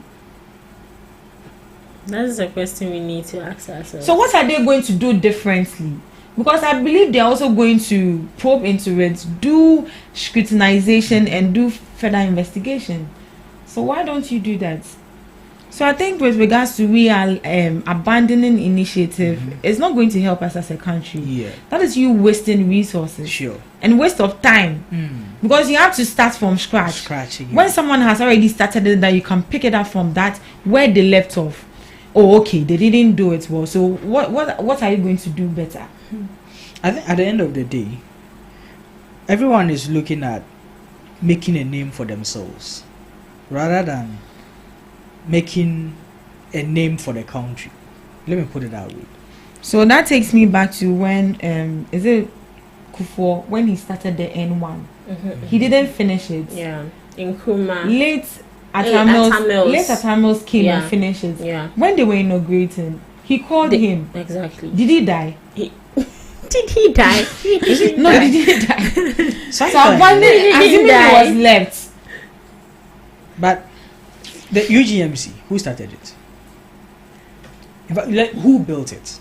UGMC. So for me, I know it was JM that built it. Who commissioned it? It was the NPP that commissioned it. Did you see them invite JM there? Oh, they didn't because So that is why you see why sometimes if what Mills did should have been continued. Exactly, it should be continuous. At the end of the day, it's for Ghana. It's not for your personal. Yeah. And it's a way be to us. Every time I mini abra when I was shy, so would do my baby. But idea na ya wodi yen na yenji eyefe. Because at the end of the day, history is going to judge these parties. Yeah.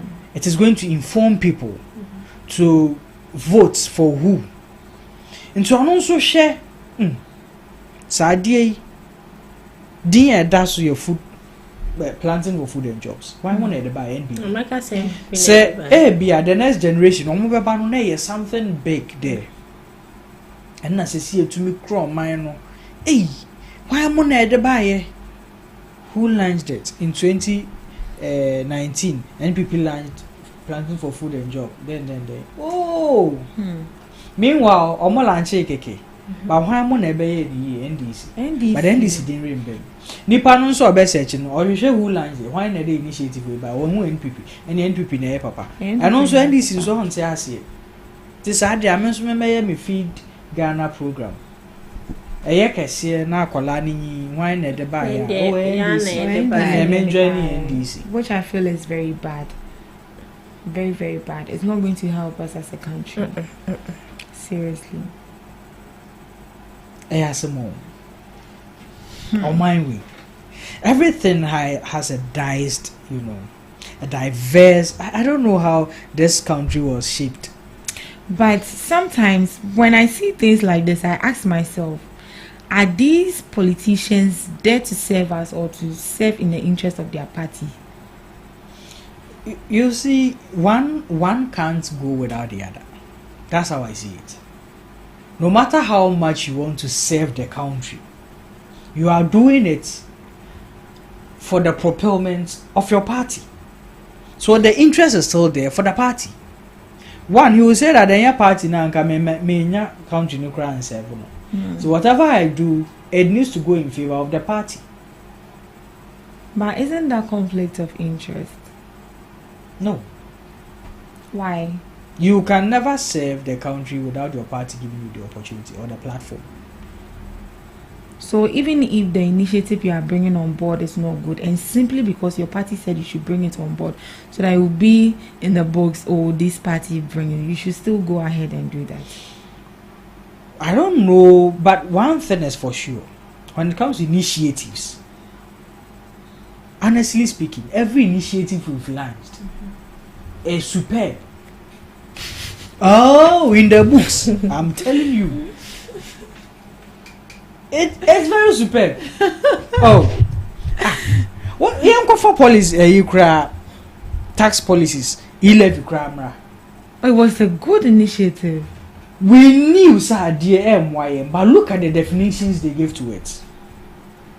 Look at the revenues they projected it was going to give to Ghana. And the things they were going to do with that revenue. And so what's what? Well, yeah.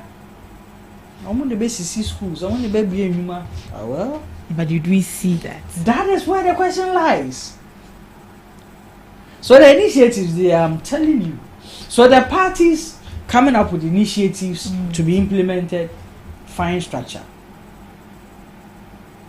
But for you to get the opportunity to serve this initiative to the country, you need to go through the party system. No individual can just wake up with an initiative to serve the country. No. And you know, I think they complement each other. It's up to the willingness of the party to enforce the successfulness of that initiative. And yes, at the end of the day, every party wants to win power. Once we are dealing with party state governance, these things are welcomed. As a party state governance, we are exercising in Ghana. So yes, party belongs to per points to win the power. But when they get the power, that is where the problem comes. And that is where the problem comes. So all these initiatives, they are very good. They are come very up with good very, ones. very good initiatives. But how are we going to build, maintain, and then sustain it? They can only build, but they don't maintain it. But do they even build? They Maybe do that's- build it. Are you sure? Oh yes, they do build it, but they don't maintain it. Let's look at some of the initiatives that we've built. Agenda 111. Commander Shigafat. Agenda 111. Free The education. buildings are there. How many buildings have you seen? Three? Me right now it's only one. Two. No, yeah, two. It's two I know that only I one. And the commander Shigafat. Yeah. Let's take Kolebu for instance. Kolebu. Kolebu. Yes. Okay. What has it done? We built Kolebu. Have you been able to maintain it? Look at the buildings. When people go for dialysis, look at how they come out and then lament. Yeah, I think No hospital beds.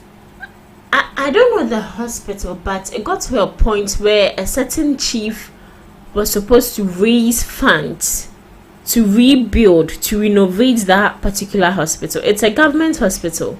Is it not Kwame Kwame Nkrumah. Konfanoche. Konfa- Yeah. Otumfo. Yeah. So but let's be honest. These chiefs, they also have a role to play in our development. Oh yes, they have a role to play as well. In fact, if you are a chief in a town and government comes to establish something there, I think the responsibility lies on you. Yeah. Most especially To make sure that make sure it's being maintained and Yeah. sustained. Yeah. Government has done its part. And I always say the best governance definition we've had was the one we had from Abraham Lincoln. Government by the people, of the people, and for the people. So if we all involve ourselves, we see ourselves as the government. I think we will do things governmentally and then we won't wait and sit down and fold our arms and wait for government to come and do it. Obi got a choky cover, buy. It's no name in so called them. It's all now old chain buy. But do you think that the chiefs especially needs to collaborate with the government to make sure that some initiatives are being able to be completed? Oh yes, I think so. And by so doing, it's not about say who would do sikashi as a chief, as a leader. Okay? Most of these things that government does, they just seek funds, they seek support, they seek partnership. You as a chief can do say. Krobia ewe titiri wo. Krobia we titiri wo. Opene otumfo nka say ohia 500 million so omo ye santefo omo fi Kumasi.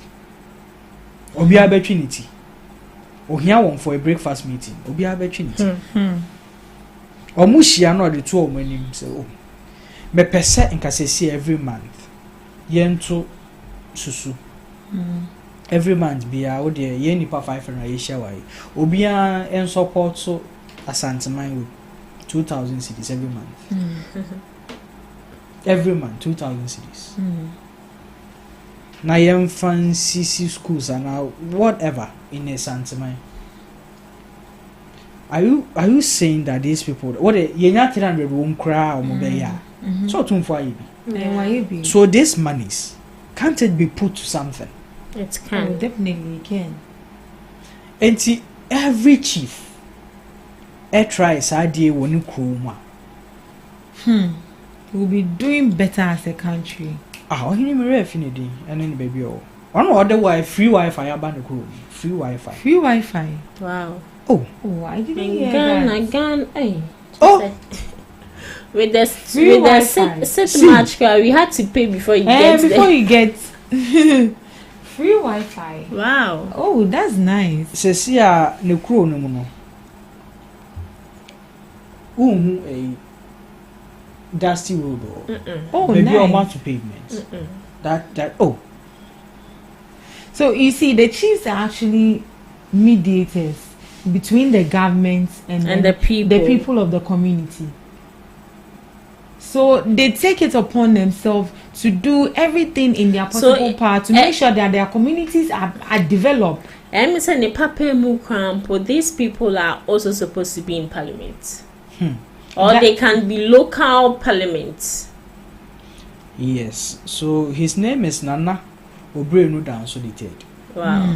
He's the chief for Ajumaku Besiansi in the central region of Ghana. Read about him.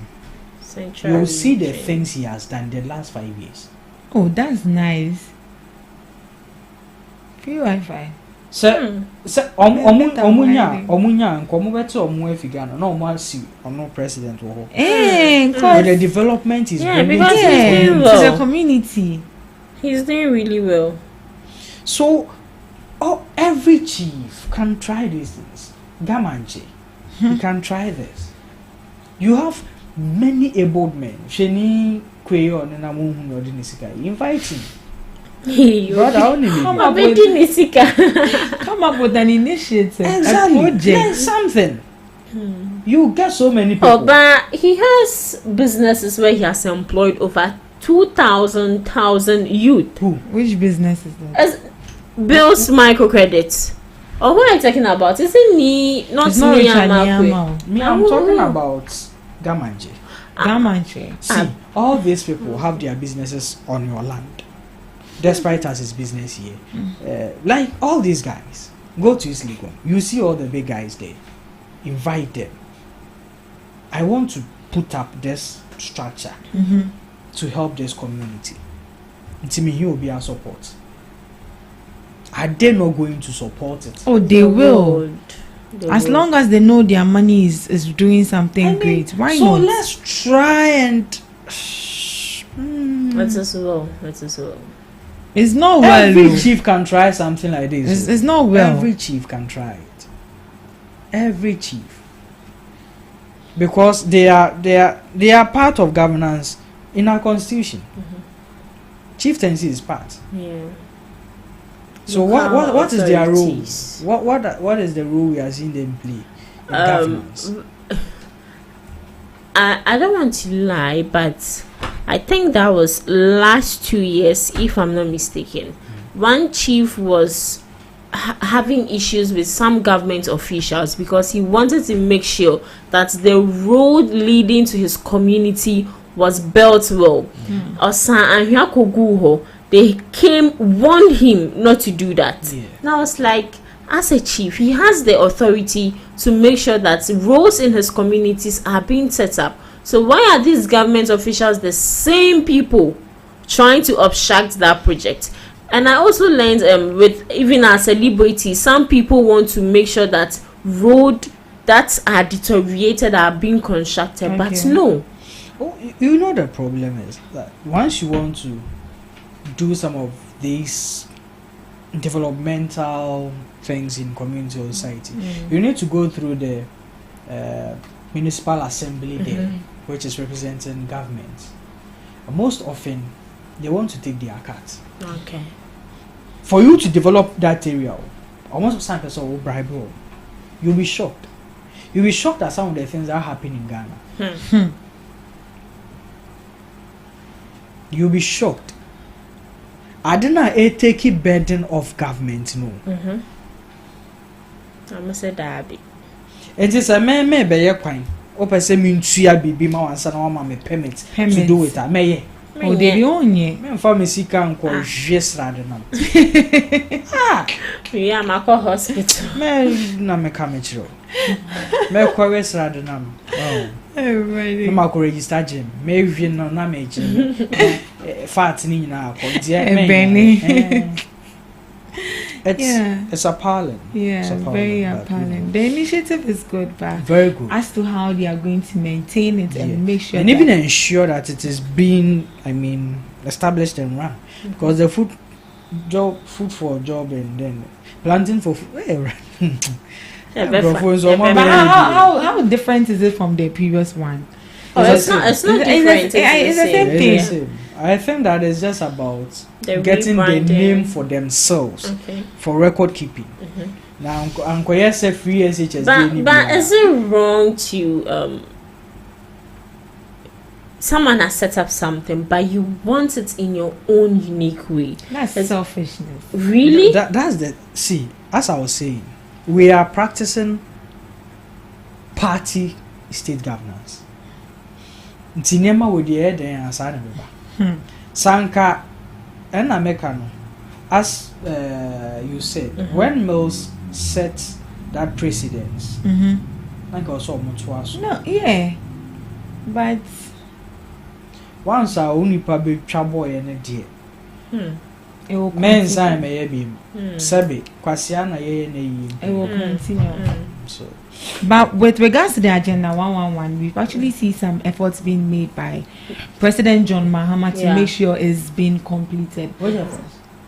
The Agenda 111. Where he called for... he collaborated with the Christian Council. But he has just made a call. We haven't seen any efforts. So let's hope and see. to... I mean, that's an effort. Yeah, it is an effort. And well, also, I see it's an effort. Rather than someone to come and then keep mute about the project. Yeah. You know, he's on the run to make sure that certain projects that are prolonging are completed first, and I feel that is good. Okay. I feel that's an effort he has made. It is an effort. Okay, all right. There's an effort. No. In as much as you don't agree, it's an effort. But I can't debate it for long. It's an effort. Let's see how far. It is an effort. Let me say it again. It's an effort. So yeah, still with us on Ghana Talks Breakfast Show. This is Ghana Talks Radio. Let us hear from you. Join the conversation.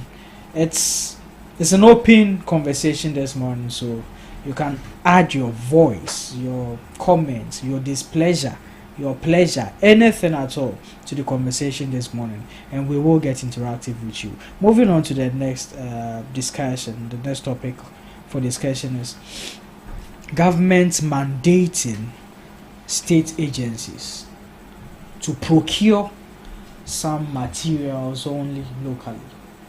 I think you mentioned. Yeah, I mentioned that. Yeah, and I think that there's a great call. Yeah, leadership by example. This is a great call. Hmm. If we can do most of these things, it will help us. It will help us. Oh yes, it was. When I saw the news, I was happy. It's a great call. Already, you don't agree?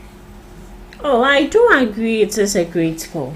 That means that if so, there's going to be a list of institutions, and then the kind of items They need need. to import, and the ones that they are not supposed to import. Okay. And if you go ahead and you want to import them, We that need to means that you fine you. need to seek approval from the president. Okay.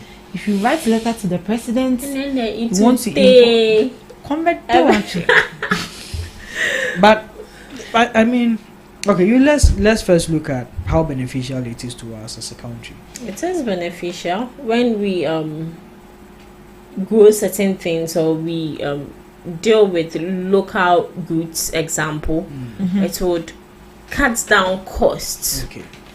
A lot of money. It will cut down cost. Okay. And also job creation, because there are certain things we import up till now that I personally, excuse me to say, doesn't make sense. We have all it takes right here to make sure that certain things that are being brought outside the country to Ghana here, we have the should I say the manpower, we have the capacity, we are capable enough to do that on our own.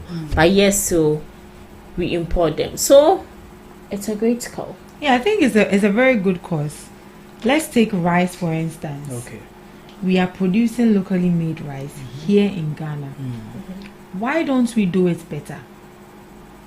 We want Thai rice, extreme long grain rice. But it all boils down Look to at we sugar. the individuals. Are we going to I patronize won't go and buy local rice. Well, I'm hungry. I have to wash like how many times, and I'm on your local rice that. So that is what I'm saying, that it's a good cause. So why don't we channel more energy into that it. to make it better? Okay, I don't know if you get my point. I get your point. To make it better so that we Yeah. stop importing rice. Because these local farmers, with the rice they are growing on their own, some of them don't have that money to to brand Make it it on a to large ma- scale. exactly. So you go to the market, you buy it. Because and I know the stress that comes with it. So when the government focuses on it, they invest money into it, they educate the farmers, finance them, help them. I feel it would really be good. okay. And them starting with the state institutions, government institutions. Yeah. So ministries, schools. So if they are cooking for the ministries, they'll have to go and buy locally made rice Yes. and sugar. Yeah. But we have Commander the sugar factory. Is it working? It's not working. It's what starts So working I very think soon. if he's saying that, Yes. if he's saying that we wouldn't be importing sugar anymore, Yeah. they will pay attention to those factories Oh yeah, with and the make sure it's being operational. with the MP and with the minister for that sector, she has Is it come Miss out. Elizabeth Yes, she has Ajari? come out to give us Yes. steps. Oh, and it's Steps on what? on how She said they are going to operationalize it and it's going They'll to be run running under a the shift. 24-hour economy. 24-hour economy. The commander. Yes. Okay. Yet no operationalization, you know. Oh yeah, Which last is month na 2017. It was last month she came out She came to say out to that. say it. And she went on an expansion. over I'm there. only saying that since 2017, we've fed the commander sugar. We operationalize it. It can take about 1,500 to 2,000. That was the previous people. government. There's a new government in power. So chillax. They do it. I can't wait for the day this government to disappoint you people. Oh no, we are not saying that they are disappointing us, but we are just being optimistic. Share, even if they disappoint us, nipa beye bi, wan Wan beye ni. ni na. So we can say same about the previous government. The previous Yes, government, was money Hey. were allocated. Look at the agenda 111. Is it 200 million? Where did those monies Where go? did it go? Who drew about Those it? monies could have built like 22 hospitals. Where are those money? You see them when they are stealing, they steal the whole purse. Oh. But at least this boy, they'll steal and leave some for you. A serious Allegedly. allegation. Who stole what? Oh, I didn't mention anybody's sister. name. I'm also a lawyer. My sister, No, you- I love you so much. So please. I'm saying that when they are stealing, I didn't mention anybody's name. Allegedly. No, I didn't mention anybody's name. I'm saying that there are some people when they are stealing, they steal the whole purse. Okay. And there are some people when they want to steal you, they take some and then leave the purse, some in the purse for you. Okay. That is what I'm saying. So Moving the on. dress fits you. Wait. But Yes, no. I mean, it's a good call. It's a great call. We are looking at productivity. We are looking at job employment. Yeah. We are looking at it's a good, and the costs cutting is going to cut a lot, because when you are importing something, look at the cost it comes with. Yeah. And the So- 10% tariff has some accounts. so That 10% this they cost- harm you. So No, what like is importing it? it's worrying me. What do you import? Why? What about the exporters? Those that bring in goods. What about them? Those are doing what? We import shoes, Wait. bags, You see, a Ghanaian clothes, citizen. A Ghanaian dresses. citizen. No, that's actually a source of unemployment for people. Look at those at Kantamanto. So you can take from other countries. Say you expect on more tariff at home. Other countries doing quality stuff as well. Burkina Faso. You can rely on them. Want to start wearing Jarabiya? So yes, as I was saying, it's a great call, but we need to invest in it. Yeah. If we are going to rely on locally manufactured products, we need to invest in our local markets. Yeah. As you said, the local farmer don't have the resources to brand their Yeah. products and all that. What is government going to do? What should government be doing to help these things? Because I mean, Reggie explicitly said that Oko market no Cindy rice, no Tamale rice. He's definitely going for the Cindy rice, because I'll go Tamale for rice, it. no. Send you packaging a crying attractive. One thing about food is that yeah. You see, once it looks attractive, even if you are satisfied, still have to say would deep. Yeah. But aduane bi nso wo ho a ekom de wo say den. Say na yete no enka see dibi. Anna. Oh yes. So what should government be doing to boost the attractiveness? Because it is one thing we can never overlook. How attractive it looks also tells how healthy it's going to look. Yeah. So it means that they need to invest into those factories. Yeah. I'm actually looking for a comment the Agric minister made with regards to, but I'm not finding it. Oh, okay. I think we're fine. Once you see it, we can. Okay. So yes, we need to pay attention to these things. I going back to the first discussion we had on Okay, so I the found Feed it. Ghana. Okay. So the Agric minister, is it Mr. Koko?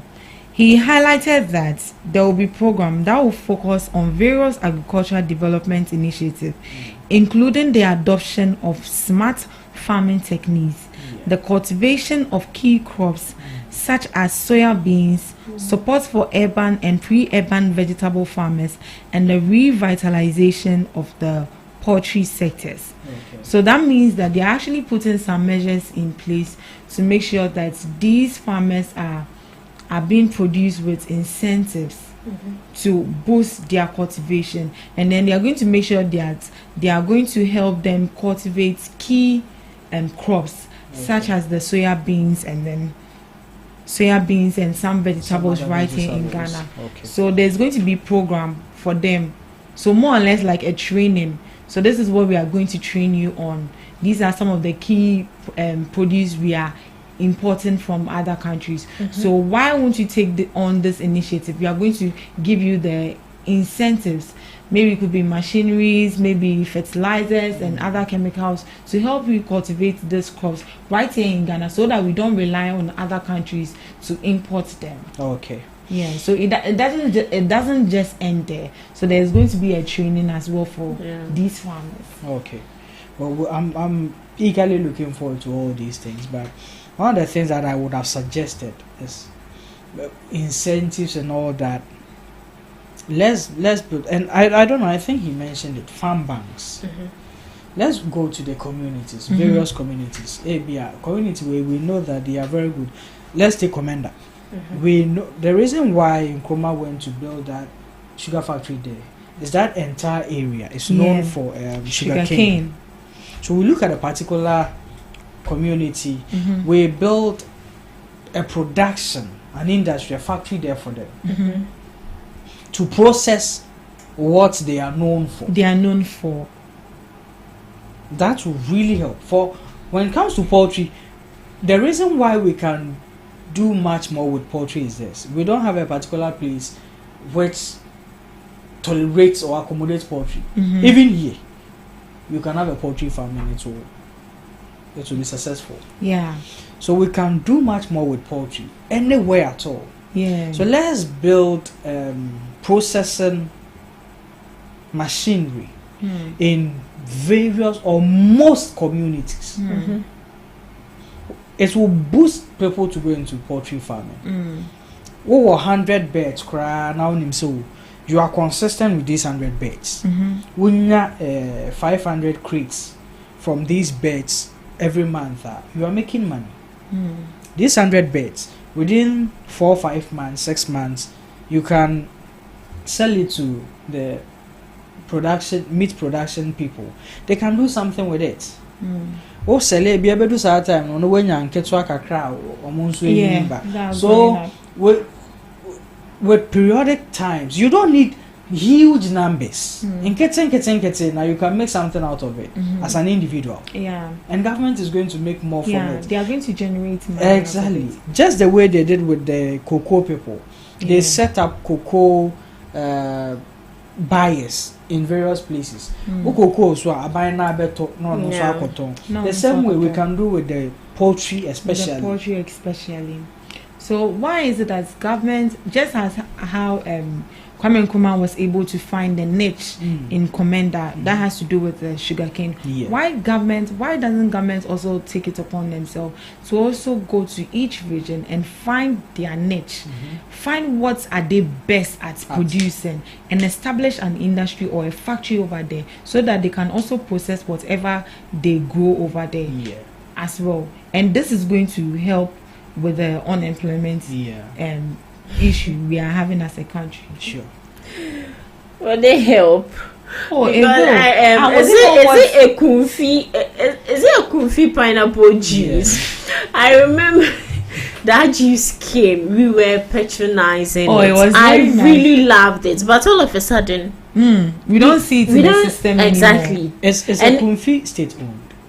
Yes. It is. I think it is. From what I heard, I learned it was based on the one district, one factory. That was how it was built. The funny thing about that thing is this: the initiative went out to be like, I'm an individual. I have my own something I'm doing here. Government just comes in. Let's collaborate. Let's make it a one district, one factory. We are going to give you some incentives. So it wasn't something the government actually started? I don't think so. I don't think so. I haven't really read much about it, unfortunately, but I don't think so. Because I know a man who started agro farms in the Kropong area there. See, in a day, every morning, you see their trucks moving with eggs. Every morning. Wow. And yes, more eggs. You are talking about 3,000 to 5,000 crates of eggs every day. Every day. That's some money. More vans, some more Kia trucks, a movie. That's money. I was there when Dennis Miracle came. Me, I was into agric. na me green pepper. Okay. Oh, okay. Yeah, so yeah, of course, so government is coming to engage farmers in this area to help boost their farming, blah blah. Mesia, me messing could be a meko. You could share Dennis Miracle, but two num de tray. Lullaby. Or a federal almost say or mokra no more year acro farmsy. Go acro farms moon here, now buying grandma power. But they say, oh, more or more macro farms man no platform. Looking at how the man is talking, looking at what Dennis said, they are very contradictory. So I was like, no, I need to be careful with these people. 2 years down the lane now, money acro farms a pair. Go and see acro farms. I done in Kukubu. Oh, Done in Kukubu. that has to do with collaboration. Yeah, If you don't have someone, yeah, because when the man was doing it on his own, It was flourishing. well. Government just steps in. You collapse the But company. what could have gone wrong? You see, the thing about government is this: they are going to give you some promises. You bet you will say, you bet will say. This is here we are taking over this and that. But was there not any contract signed? I'm sure contract will be signed. Because with what he's saying, actually, he's not the first person who has said that. Actually, with this one factory, one dish is one factory of a thing. Yeah. I heard that it's not necessarily of them starting a company from scratch. In fact, we had their communicators saying it on media platforms. Yeah, they collaborate with don't need to people who start- already yeah, have the have- companies. Yeah. So is it bad luck or what? Because a company that is doing But was that what they stated in their manifesto? no. So they lied was to it. us. Somehow. Well done. It is working smart, not working hard. They are No, working but smart. even if I think they should have just come clean that maybe it's not going to be a factory they're going to be beginning from scratch. They'll be collaborating with already flourishing companies or already flourishing factories to expand it. And even with them collaborating with these factories, I feel it's also a very good initiative because some people have, should I say, they have that business ideas, but akasikano. So as a company or as a government, when you collaborate with these people, the only thing you have to do is invest in that company. Yeah. Invest more and then Invest expand more. Expand it for them. You Expand it. expand it, and they would People even as be well able even to have branches Exactly. serve other communities who are interested in the So you products. automatically become a major shareholder. Yeah. But you are not the owner. So it means some loopholes they didn't put the right step. They didn't do the right thing. I'm just hoping that this Feed Ghana program thing. It wouldn't be like the planting for food Yeah, and jobs and then they yeah. leave it just like that. Yeah. Because the initiatives launching are those. My lunch be 100. Mo be 3 penny who say ye juma. But mo lunch 5 na 5 ni na ye juma crank ye pay. Since I'm lunch 100 mo 3 penny ye. Yeah. So I mean they should come out with some materialistic measures. No mutu no my asumu ya yende sa keke na mu ya ani any lunch we any lunch na say the papa be en film amba. What is the essence? Yeah, what is the essence? But let's hope. But fairly speaking, how has this government really fared? How is this government doing? Oh, they are doing so well. Hey, right. Yeah. Don't chop good fast though. Hey, It's like you met a new boyfriend and then in the early days he's doing all He's the so pampering. great, He's so great. Every morning you want to see before you go to work. he and says as time me goes breakfast by And in I'm bed. feeling butterflies in my tummy. and as time goes by in the morning you call it a dear. If you're going so offering me. Okay, so I'll start with this. When you're a leader and you are given a deteriorated company, a company that is destroyed so much to the extent, why are you laughing? Oh, continue. I'm Amari. listening. Okay. We are listening. Okay. So we are all concerned Ghanaians. We saw what our past administration We did. have different eyes. So maybe Okay. what you saw, something. Only your eyes. You have 4 eyes, but you are not seeing well. As she said, some people stole all the purse. Just a scan a go jibi. Noko omo feni na. Afena Matthias, I support you. Allegedly. Okay, so you mentioned no, I'm not done. I'm not one done district, talking. one factory, $1 million to every constituency. Which one? Hey, 1 million? Did you get the $1 million? Sky train. Yakoto Sky train Abremo. Train in the sea at Yaka. But more year railway before we move. It's already the train Abremo. Train here to Yaka. Sky train. More year railway. Ghana. Sky train, man. Oh, Ghana, ha. Ghana. Tell me I'm Oh, Ghana. A fish mama pepper ya pim. Oh, all but these things. no. Okay. But on a more serious note here, just 3 months in power, I wouldn't say they've done so much work, but there's still room for improvements. They are doing their best to salvage the economy. This year wouldn't be an easy year for him, so I'm not expecting him to flourish that much. I'm not expecting any good results this year because 8 years of torture, 8 years of going through iron hands. You went through iron hands. I went through iron hands. I suffered. God be my witness. I suffered. Yeah. What did you suffer I for? did. What did you suffer for? For me, my business did. But with regards to the dollar. Hey.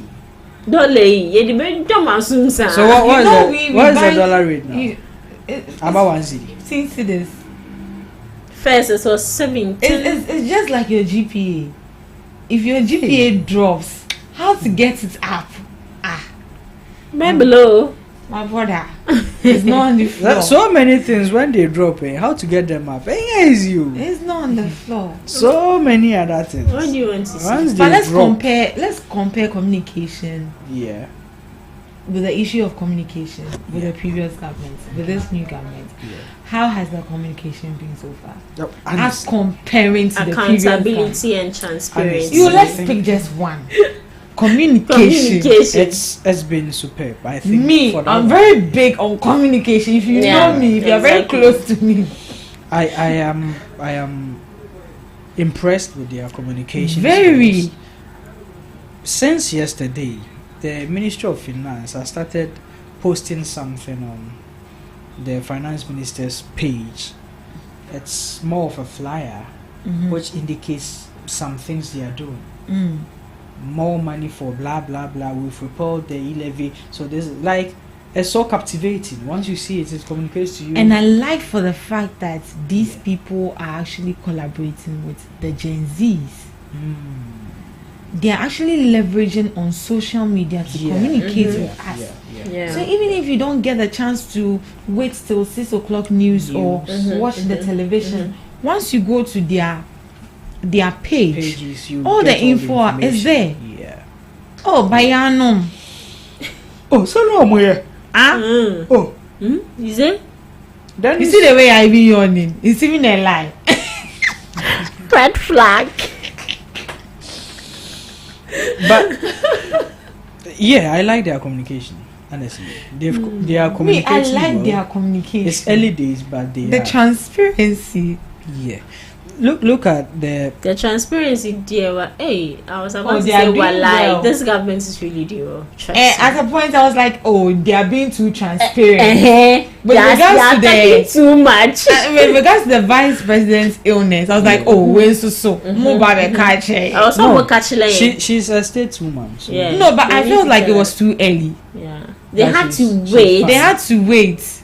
I mean, if maybe nyame pengu, but if ginsemu pa sisi anu nkofo obone owuo said omo de ya atame but when you say in Komanga so mo make the opposition started using that the woman so that's so they had to come out to clarify shooting them in their foot. So why won't I just come up and then say it myself?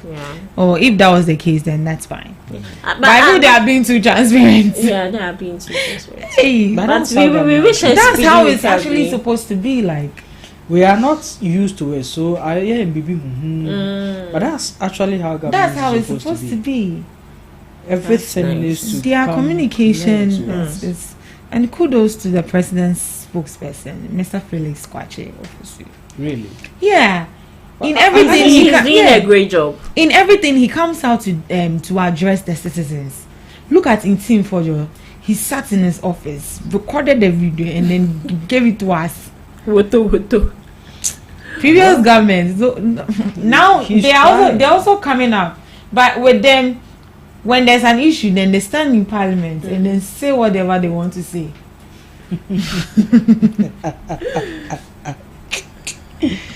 Hey, what bangu on? I saw bomb baby. And some people to my car found, and one more day you for you. The NPP for you.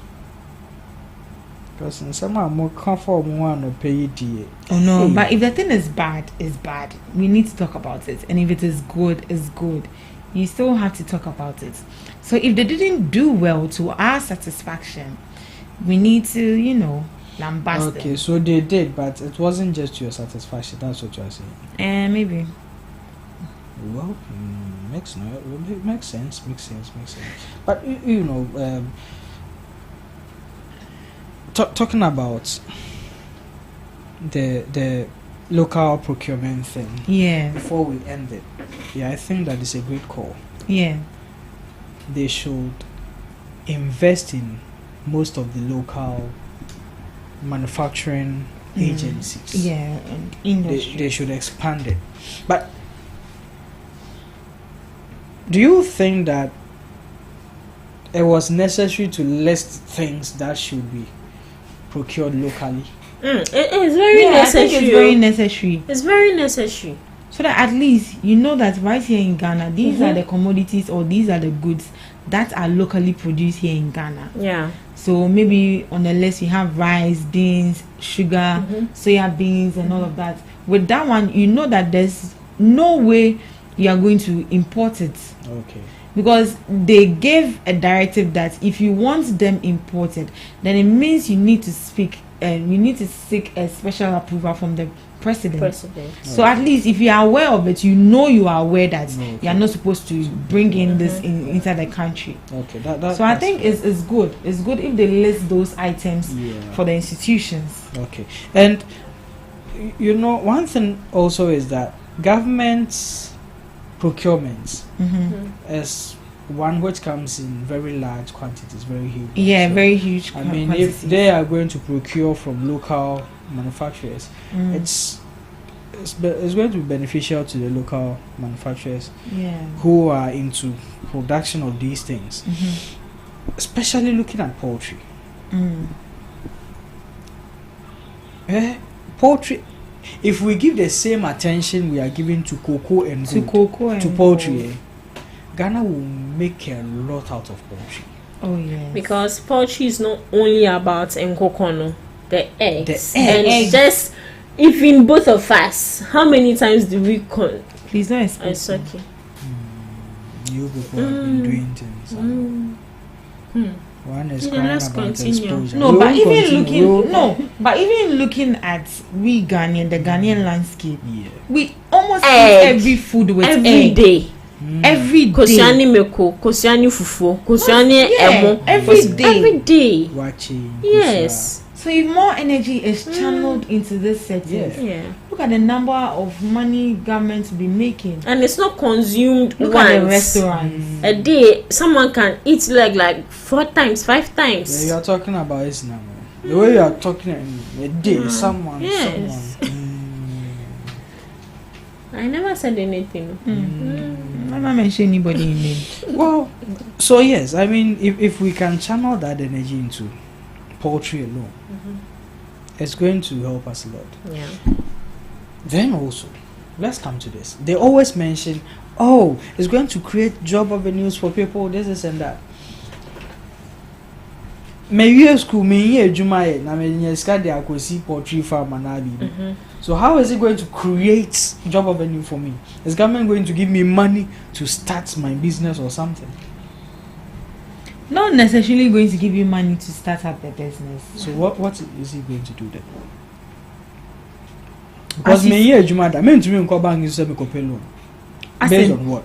Personally, if you want to as an start up individual, this yeah. business. I think an initiative came where they and they would, said they were going to train young entrepreneurs and give them capital. Yeah. Really? Yes. We spoke about that. We spoke here. about it here. And you you think it's going to yourself, work? you yourself listed That it shouldn't be protocol. drivers, Yeah. drivers, dispatch riders, this. Hey. Oh no, I mean, I'm just saying that. But what sheni padodo we wo omaimo mu ni ejuma. Ta ban benye scam o mu nyina mo nje nko start bibi. And no man can grow. Oh, you see, it's not the only duty of the government. Yeah. The government can collaborate with private sectors, individuals who are well-to-do, businessmen. This man, Magdan Group of Companies, the CEO, just recently I saw his adverts where he was, I don't know if it's a school in Kumasi, somewhere Mubako, where he interacts with the students there. You bring your business plan on board. Dia no amount 10,000 Ghana cedis. And I learned this is not the first time he has done it. He has done it before. Yeah. So the government needs to collaborate with people like this, businessmen. If you go in for an ordinary citizen or no business oriented, no, Obeka say adiwe die mi hunan say womu. But if you go in for someone, businessman, a businesswoman, now owning the benefits of business, trust me, they would be happy to even collaborate with the government. Okay. So it's not only about the government doing everything on their own. They can't do everything on their own. We are also the government. We are also the people. So we all come together, put hands together. Trust me, together we stand. Divided before. Yeah. Yeah, why didn't we stand together with the previous government? Ask yourself, why didn't you stand together with the previous? Yeah, so and also I think one of the things that, as you said, government can do, collaborate with well-to-do individuals, private institutions. I mean, go into communities, set up some of these facilities. Maybe a big poultry farm, about 20,000-30,000 beds. This can actually employ over 500 people to work on. Yeah. Based on shifts run. Yeah. And we are going to have those who are going to be responsible for the egg packaging, those who are going to be responsible for egg distribution, those who are going to be responsible for even cleaning the beds and all that stuff. So they can do that. It will also boost the employment as we are championing now. Because poultry is, we are importing over $500 million chicken every year. Every year annually. So you can imagine. If that alone is well structured, it can take about 30% of our employment deficit. Yeah. It can do that. Yeah. It can do that. So let's just hope that, I mean, all this brings knowledge, people are shelving to government and, to the public. Government takes heed to it, acts on it, and it becomes beneficial to all of us here. To the country as a whole. So now coming right into the main nitty-gritties of this issue that we've earlier on commented on, the intim forgery allegations. Like, okay, let's be honest. Standing on the fences, what do you make of these allegations?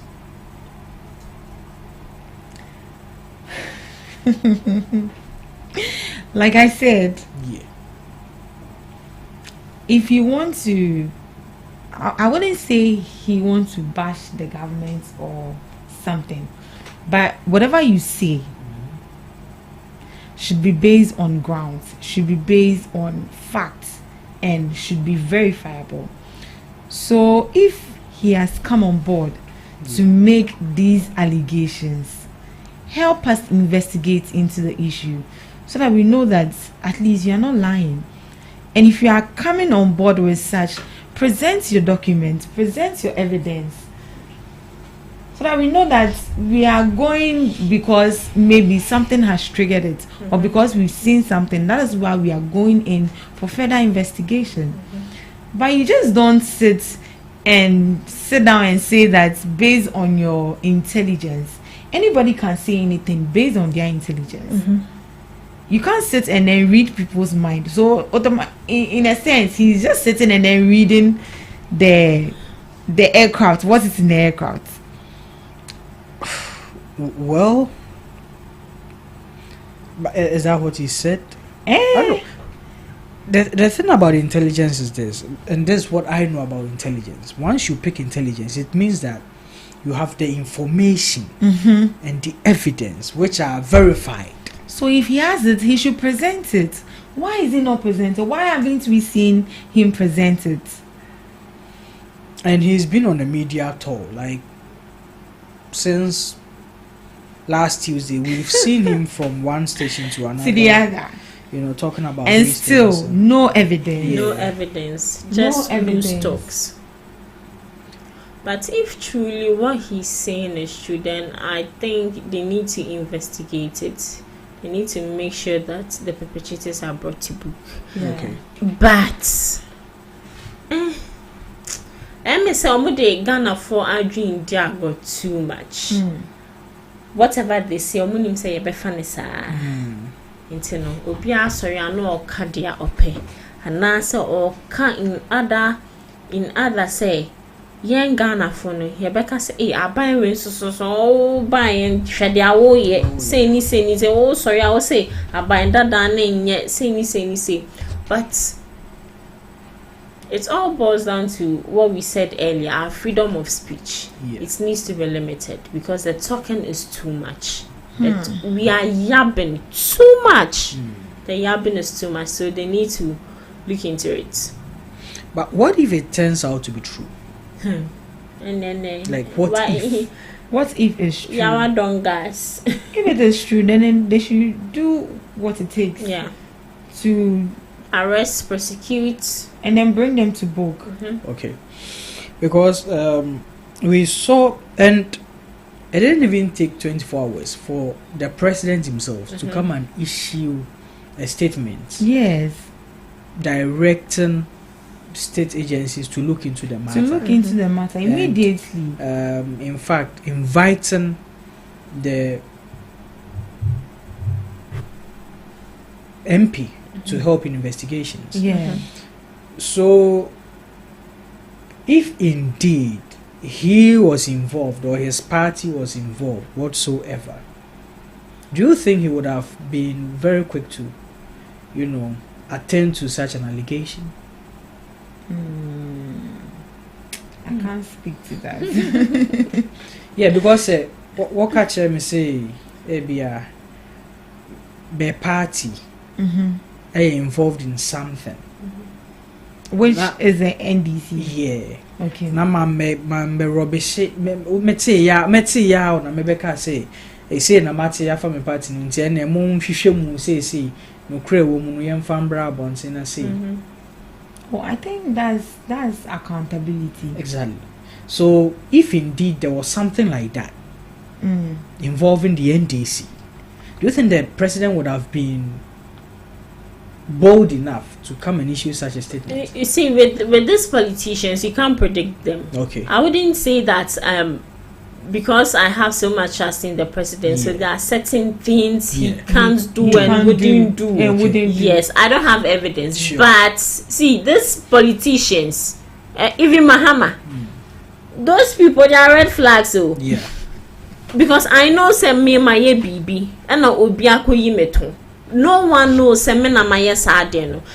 Enti mepe kwan bi so I would vindicate myself first before umbeyi meto. Yeah, I say true. afenyo making this with this ECG The containers as he may see. I'm not saying he has a hand in it. Then let's not talk about. Let's just talk about Mahama. Why did you bring Afenyo in this? I'm making an example now. Okay. Why are you doing Why? that? What am I doing? Why? As an example, he Should should you use paying the reference minority to that. leader to? Why? Why Oh, can't but I it use was the something minority We are there? speaking about the president. Let's take on the president. Oh really? Yes. The next time if you are talking about something, you make a reference. I would remind you on that. So as I was saying, we can't really have trust that the president is not involved or he is involved. But once he has come out to talk about it, first of all, we would applaud him on that. At least he has the people's interest at heart. Yeah. But as I said, we can't fully trust these politicians. Okay. You see, drug trafficking is actually a very big issue. Yeah. It's not an issue that should be taken lightly or be joked with. So if Intim Fujo has come out to make this allegation, the president deemed it right that he delegates the national security agencies to make sure they probe into it and find out if it is indeed true or not. But And I even remember seeing in the news that he invited Intim Fujo to help with the investigation. Yeah. Did he honor that invitation? Nope. okay. But then, have we heard the state agencies, security agencies also come out with any statement at all? So they came out with a video. Yesterday there was a video. Was it released by the state agency or by the presidency? Well, That's I'm not sure. I can't tell, but I think saw it was it on by the TV3. presidency. I think it was by the presidency. So the state agencies haven't come out to say anything. No. With regard, why? What's holding them Because back? exactly, if president asks you to Look into an into- issue. Okay, well, okay, they are saying that they've invited the MP, but he hasn't. He hasn't honored the invitation. So without the MP, you can't make your own investigations. Or maybe they've made it and didn't find a evidence, so they want the MP to help them in locating the evidence. Which is which? Are Help they them. hiding something? Well, but from the video we saw yesterday, there was nothing. That is true. So There's what nothing. again would they Fine. come and say if there is nothing? So they should come and say some. Maybe Intim for just said this, but we've also looked into it and we haven't found Seen anything anything. like that. Well, we Isn't haven't that heard it? from them as well. That's Or true. maybe they also don't want to implicate themselves and say that they didn't find anything for Intim Fojo to come out with the evidence, and it will make it seem like and But the what state is agencies drawing him cry. back from releasing the evidence, if indeed there's one? That's another question. What is drawing you back? I don't know if you get me.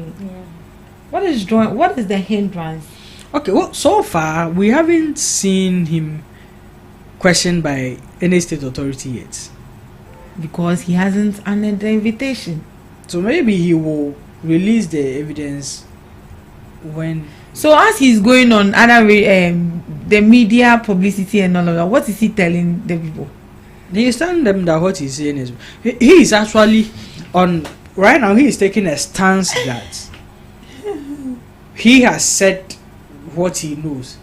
So why haven't the state agencies also come out to put out a statement? Now, what can be one from Mama Keke? Abuami. Yeah. Now, Buami, no one better Buami. You better than Shushen. I said more.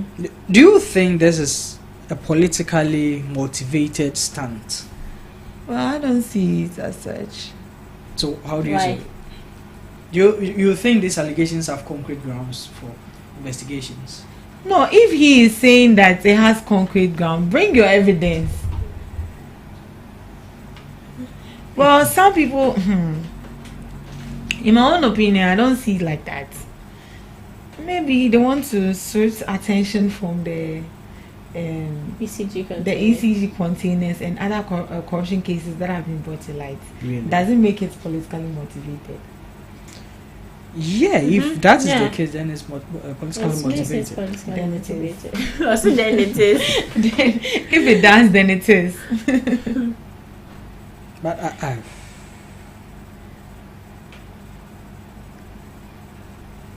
has the Ghana airports have they also released any statements? No, Yes. we haven't seen them release any statements.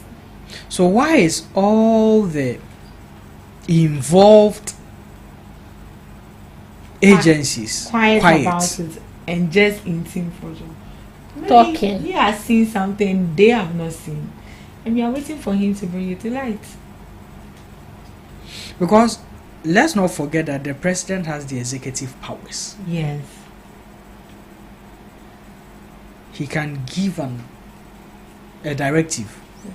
And you need to adhere to it. Exactly. But here comes a public directive also given by this same president that the case should be investigated. So, I don't know. Will he say that publicly and say something behind closed doors? Isn't it in the best of interest to all of us as a country that the agencies involved, the airports, the security agencies, come out with a statement? Let's just say Intim Fojo hasn't prepared his evidence yet. You also, what have you found? Say President Nesimum Shishemu. Intidena mum. Maybe I'm going to Mu airport for now, so someone are playing no ABC masses. Yeah. Also, what was the communication with this flight before it landed on your grounds? I'm even surprised Ghana Airport has not the airport hasn't released any statement. Yeah. Hasn't released any statement. Yeah. Because this is a business, and not only a business in Ghana here.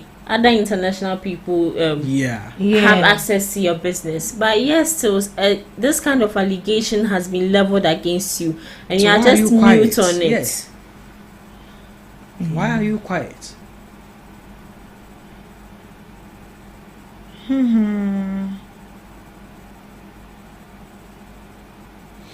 It is well. I almost say it is not well. SMP, but I mean, I think that for what it's worth, the state agencies should come out and give a statement at least. Yeah, they should. At least to clear all doubts. Yeah. Okay. Our time is almost up. We have just about some 8 minutes to go. Yeah. But then we'll get back to something that happened last week. Okay. The outcry about illegal drugs in our system, in our country, has been very loud lately, especially in these early days of the year 2025. We've heard about opioids, we've heard about so many things. The last 4 days, the health minister seized. He was in collaboration with other agencies, seized some containers of illegal drugs at the Tema ports. Yeah, the Tema ports. And he destroyed it. Yeah. What do you think about the whole operation? The whole operation about them destroying it. Yeah. I think, per what I read, it was an order from the court for them to destroy it. Okay. But it doesn't just end there. Still, investigations need to be done. Okay. How did it ended up at the port over there? Per what we are hearing, that it was being transported to Niger, but it had to come to Ghana before it goes there. And these drugs are actually illegal, and it shouldn't be allowed in any country at all. So if it is in our country, who are the buyers? Who are those that bought it? How it landed there? And what is the people of Niger also saying with regards to this? This, especially. Because you've not heard anything from them. From them. And if it's come to our ports, it's being transported to Niger. How is it going to be transported to Niger? Is it by air or by land? Oh, definitely by sea. How it came? Through another ship. So all those people. So Niger actually has a port. Why didn't they transfer it straight to Niger? But should make a transit through Ghana. So that should tell you that there's actually a mediator here in Ghana. Alleged. Do you think that we are really ready to fight this thing? Are we ready as a country though? Yeah. Because these medicines are actually in our system already. This red medicine, they're already in our system already. Yeah. And then we don't know how they got access into our system. And then here lies the case. There's a big container of 20 million, is it dollars? Yeah. Or Ghana cedis? What, $20 Dollars. million dollars at the port? See, proper investigation needs to be taken into this issue. Because banning them alone, dear. What if they come again? They bring it again. The thermal ports, I think we need to pay critical attention to ECG is because containers getting lost there, illegal drugs getting found there, and these drugs are illegal. Like they are not supposed to be here. They are not supposed to be here. So how did they get here in the first place? All those people positioned, stationed there are, should I say, criminals? They are all criminals. Those are the criminals. Those are the ports. Yes. All of them. All of them. Hey. Some of them. Allegedly. You again. So it's, as I said earlier, it's a good call. Getting them, destroying it, but much more needs to be done to these things. Yeah, much more. We need to hear names. The way they are fighting these crimes in Ghana is not sitting well with me. Oh, we've seized the excavators, we've burnt excavators. Who brought the excavators? I didn't bring it. So who brought them? What are they doing about it? We've seized it, we've burnt it. And it ends there. Hena ne de buy. Illegal. Ya kwa mrani mwa. Sa drug we ya chill se wukuta. Infian na also do a prison. But these drugs were actually found like 2 weeks ago. And still they haven't heard any name. So our state investigations. It looks like that is the trend. For how many years have they always been discovering drugs in Ghana here? Have we ever, once a day, heard of any name before? All they always say is a tip-off was given. A tip-off was given. And they'll burn these drugs, sometimes cocaine, marijuana, a whole lot. But no names are being given. So it looks like it's a trend. And there's nothing me or anyone or you can do about it. We would have to deal with it just like that. Oh, I don't think we have to deal with it just like that. Yeah, we every can't problem accept should it have way. a solution. We can't accept it this way. Yeah. They should come up with a better way of. That's why I keep saying that this Galamsey fight is no fight in my books. Because we are here to see anybody jailed. We are here to see anybody being mentioned that we na or tall excavator we na consignment site these are the people influencing the whole thing. They need to be punished. Into drugs no baby fee nipa ebe si ni so Ghana nipa ode be ko ni je ho ase no mo ken omoma ye hu ni nyina. So meaning there is a mediator here in Ghana who is going to help them transport those drugs to Niger. Because sebesan fa in Suswa.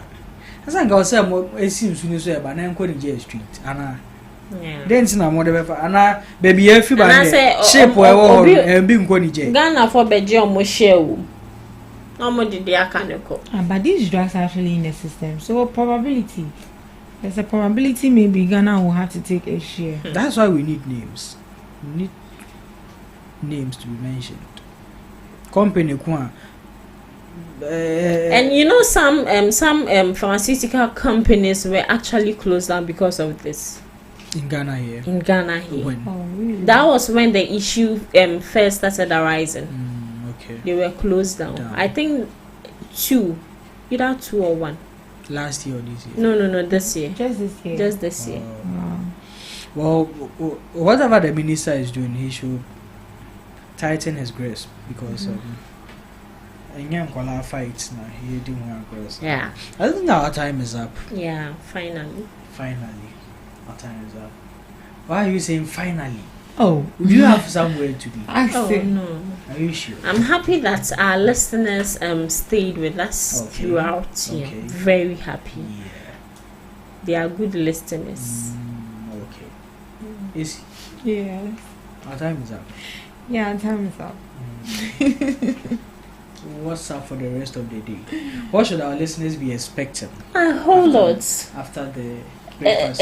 It is a day packed with fun-filled activities. Yeah. Especially on our honorables show, DJ Q. So we have a drive time Exactly. from 2 Hmm. to 4:30, Okay. 5 With- p.m. 5 p.m. Yeah. Okay. with DJ Q. Okay. Yeah. And then we also have GA Trends And we will be bringing coming in in, Tuesdays gossip, yeah, trending entertainment. What time is the J train? 4:30. 4:30. and at 2:30 we will be bringing our listeners famous celebrity birthday. Yeah, Okay. a famous celebrity birthday. Okay. So if you want to know celebrities who were born in this special month of April, a month full of positivity, a month where beautiful queens and kings were born, join us. The way our producer has nice. This is where we end the show. Right from here, DJ Rock will be taking over. After DJ Rock, they will be coming your way at 2:30 with the famous celebrity birthday. Right from there, DJ Q takes over till 4:30, where they bring you the GH trends, and also so many much more coming your way for the rest of the day. My name is Pakwesio Mari, and anchoring the show with me this morning was Esinam and Regina. DJ Q was my producer. DJ Rock handling the MCR for us this morning. Thank you to all of you who stayed glued and listened to the show this morning. We'll be coming your way same time tomorrow. Have a nice day.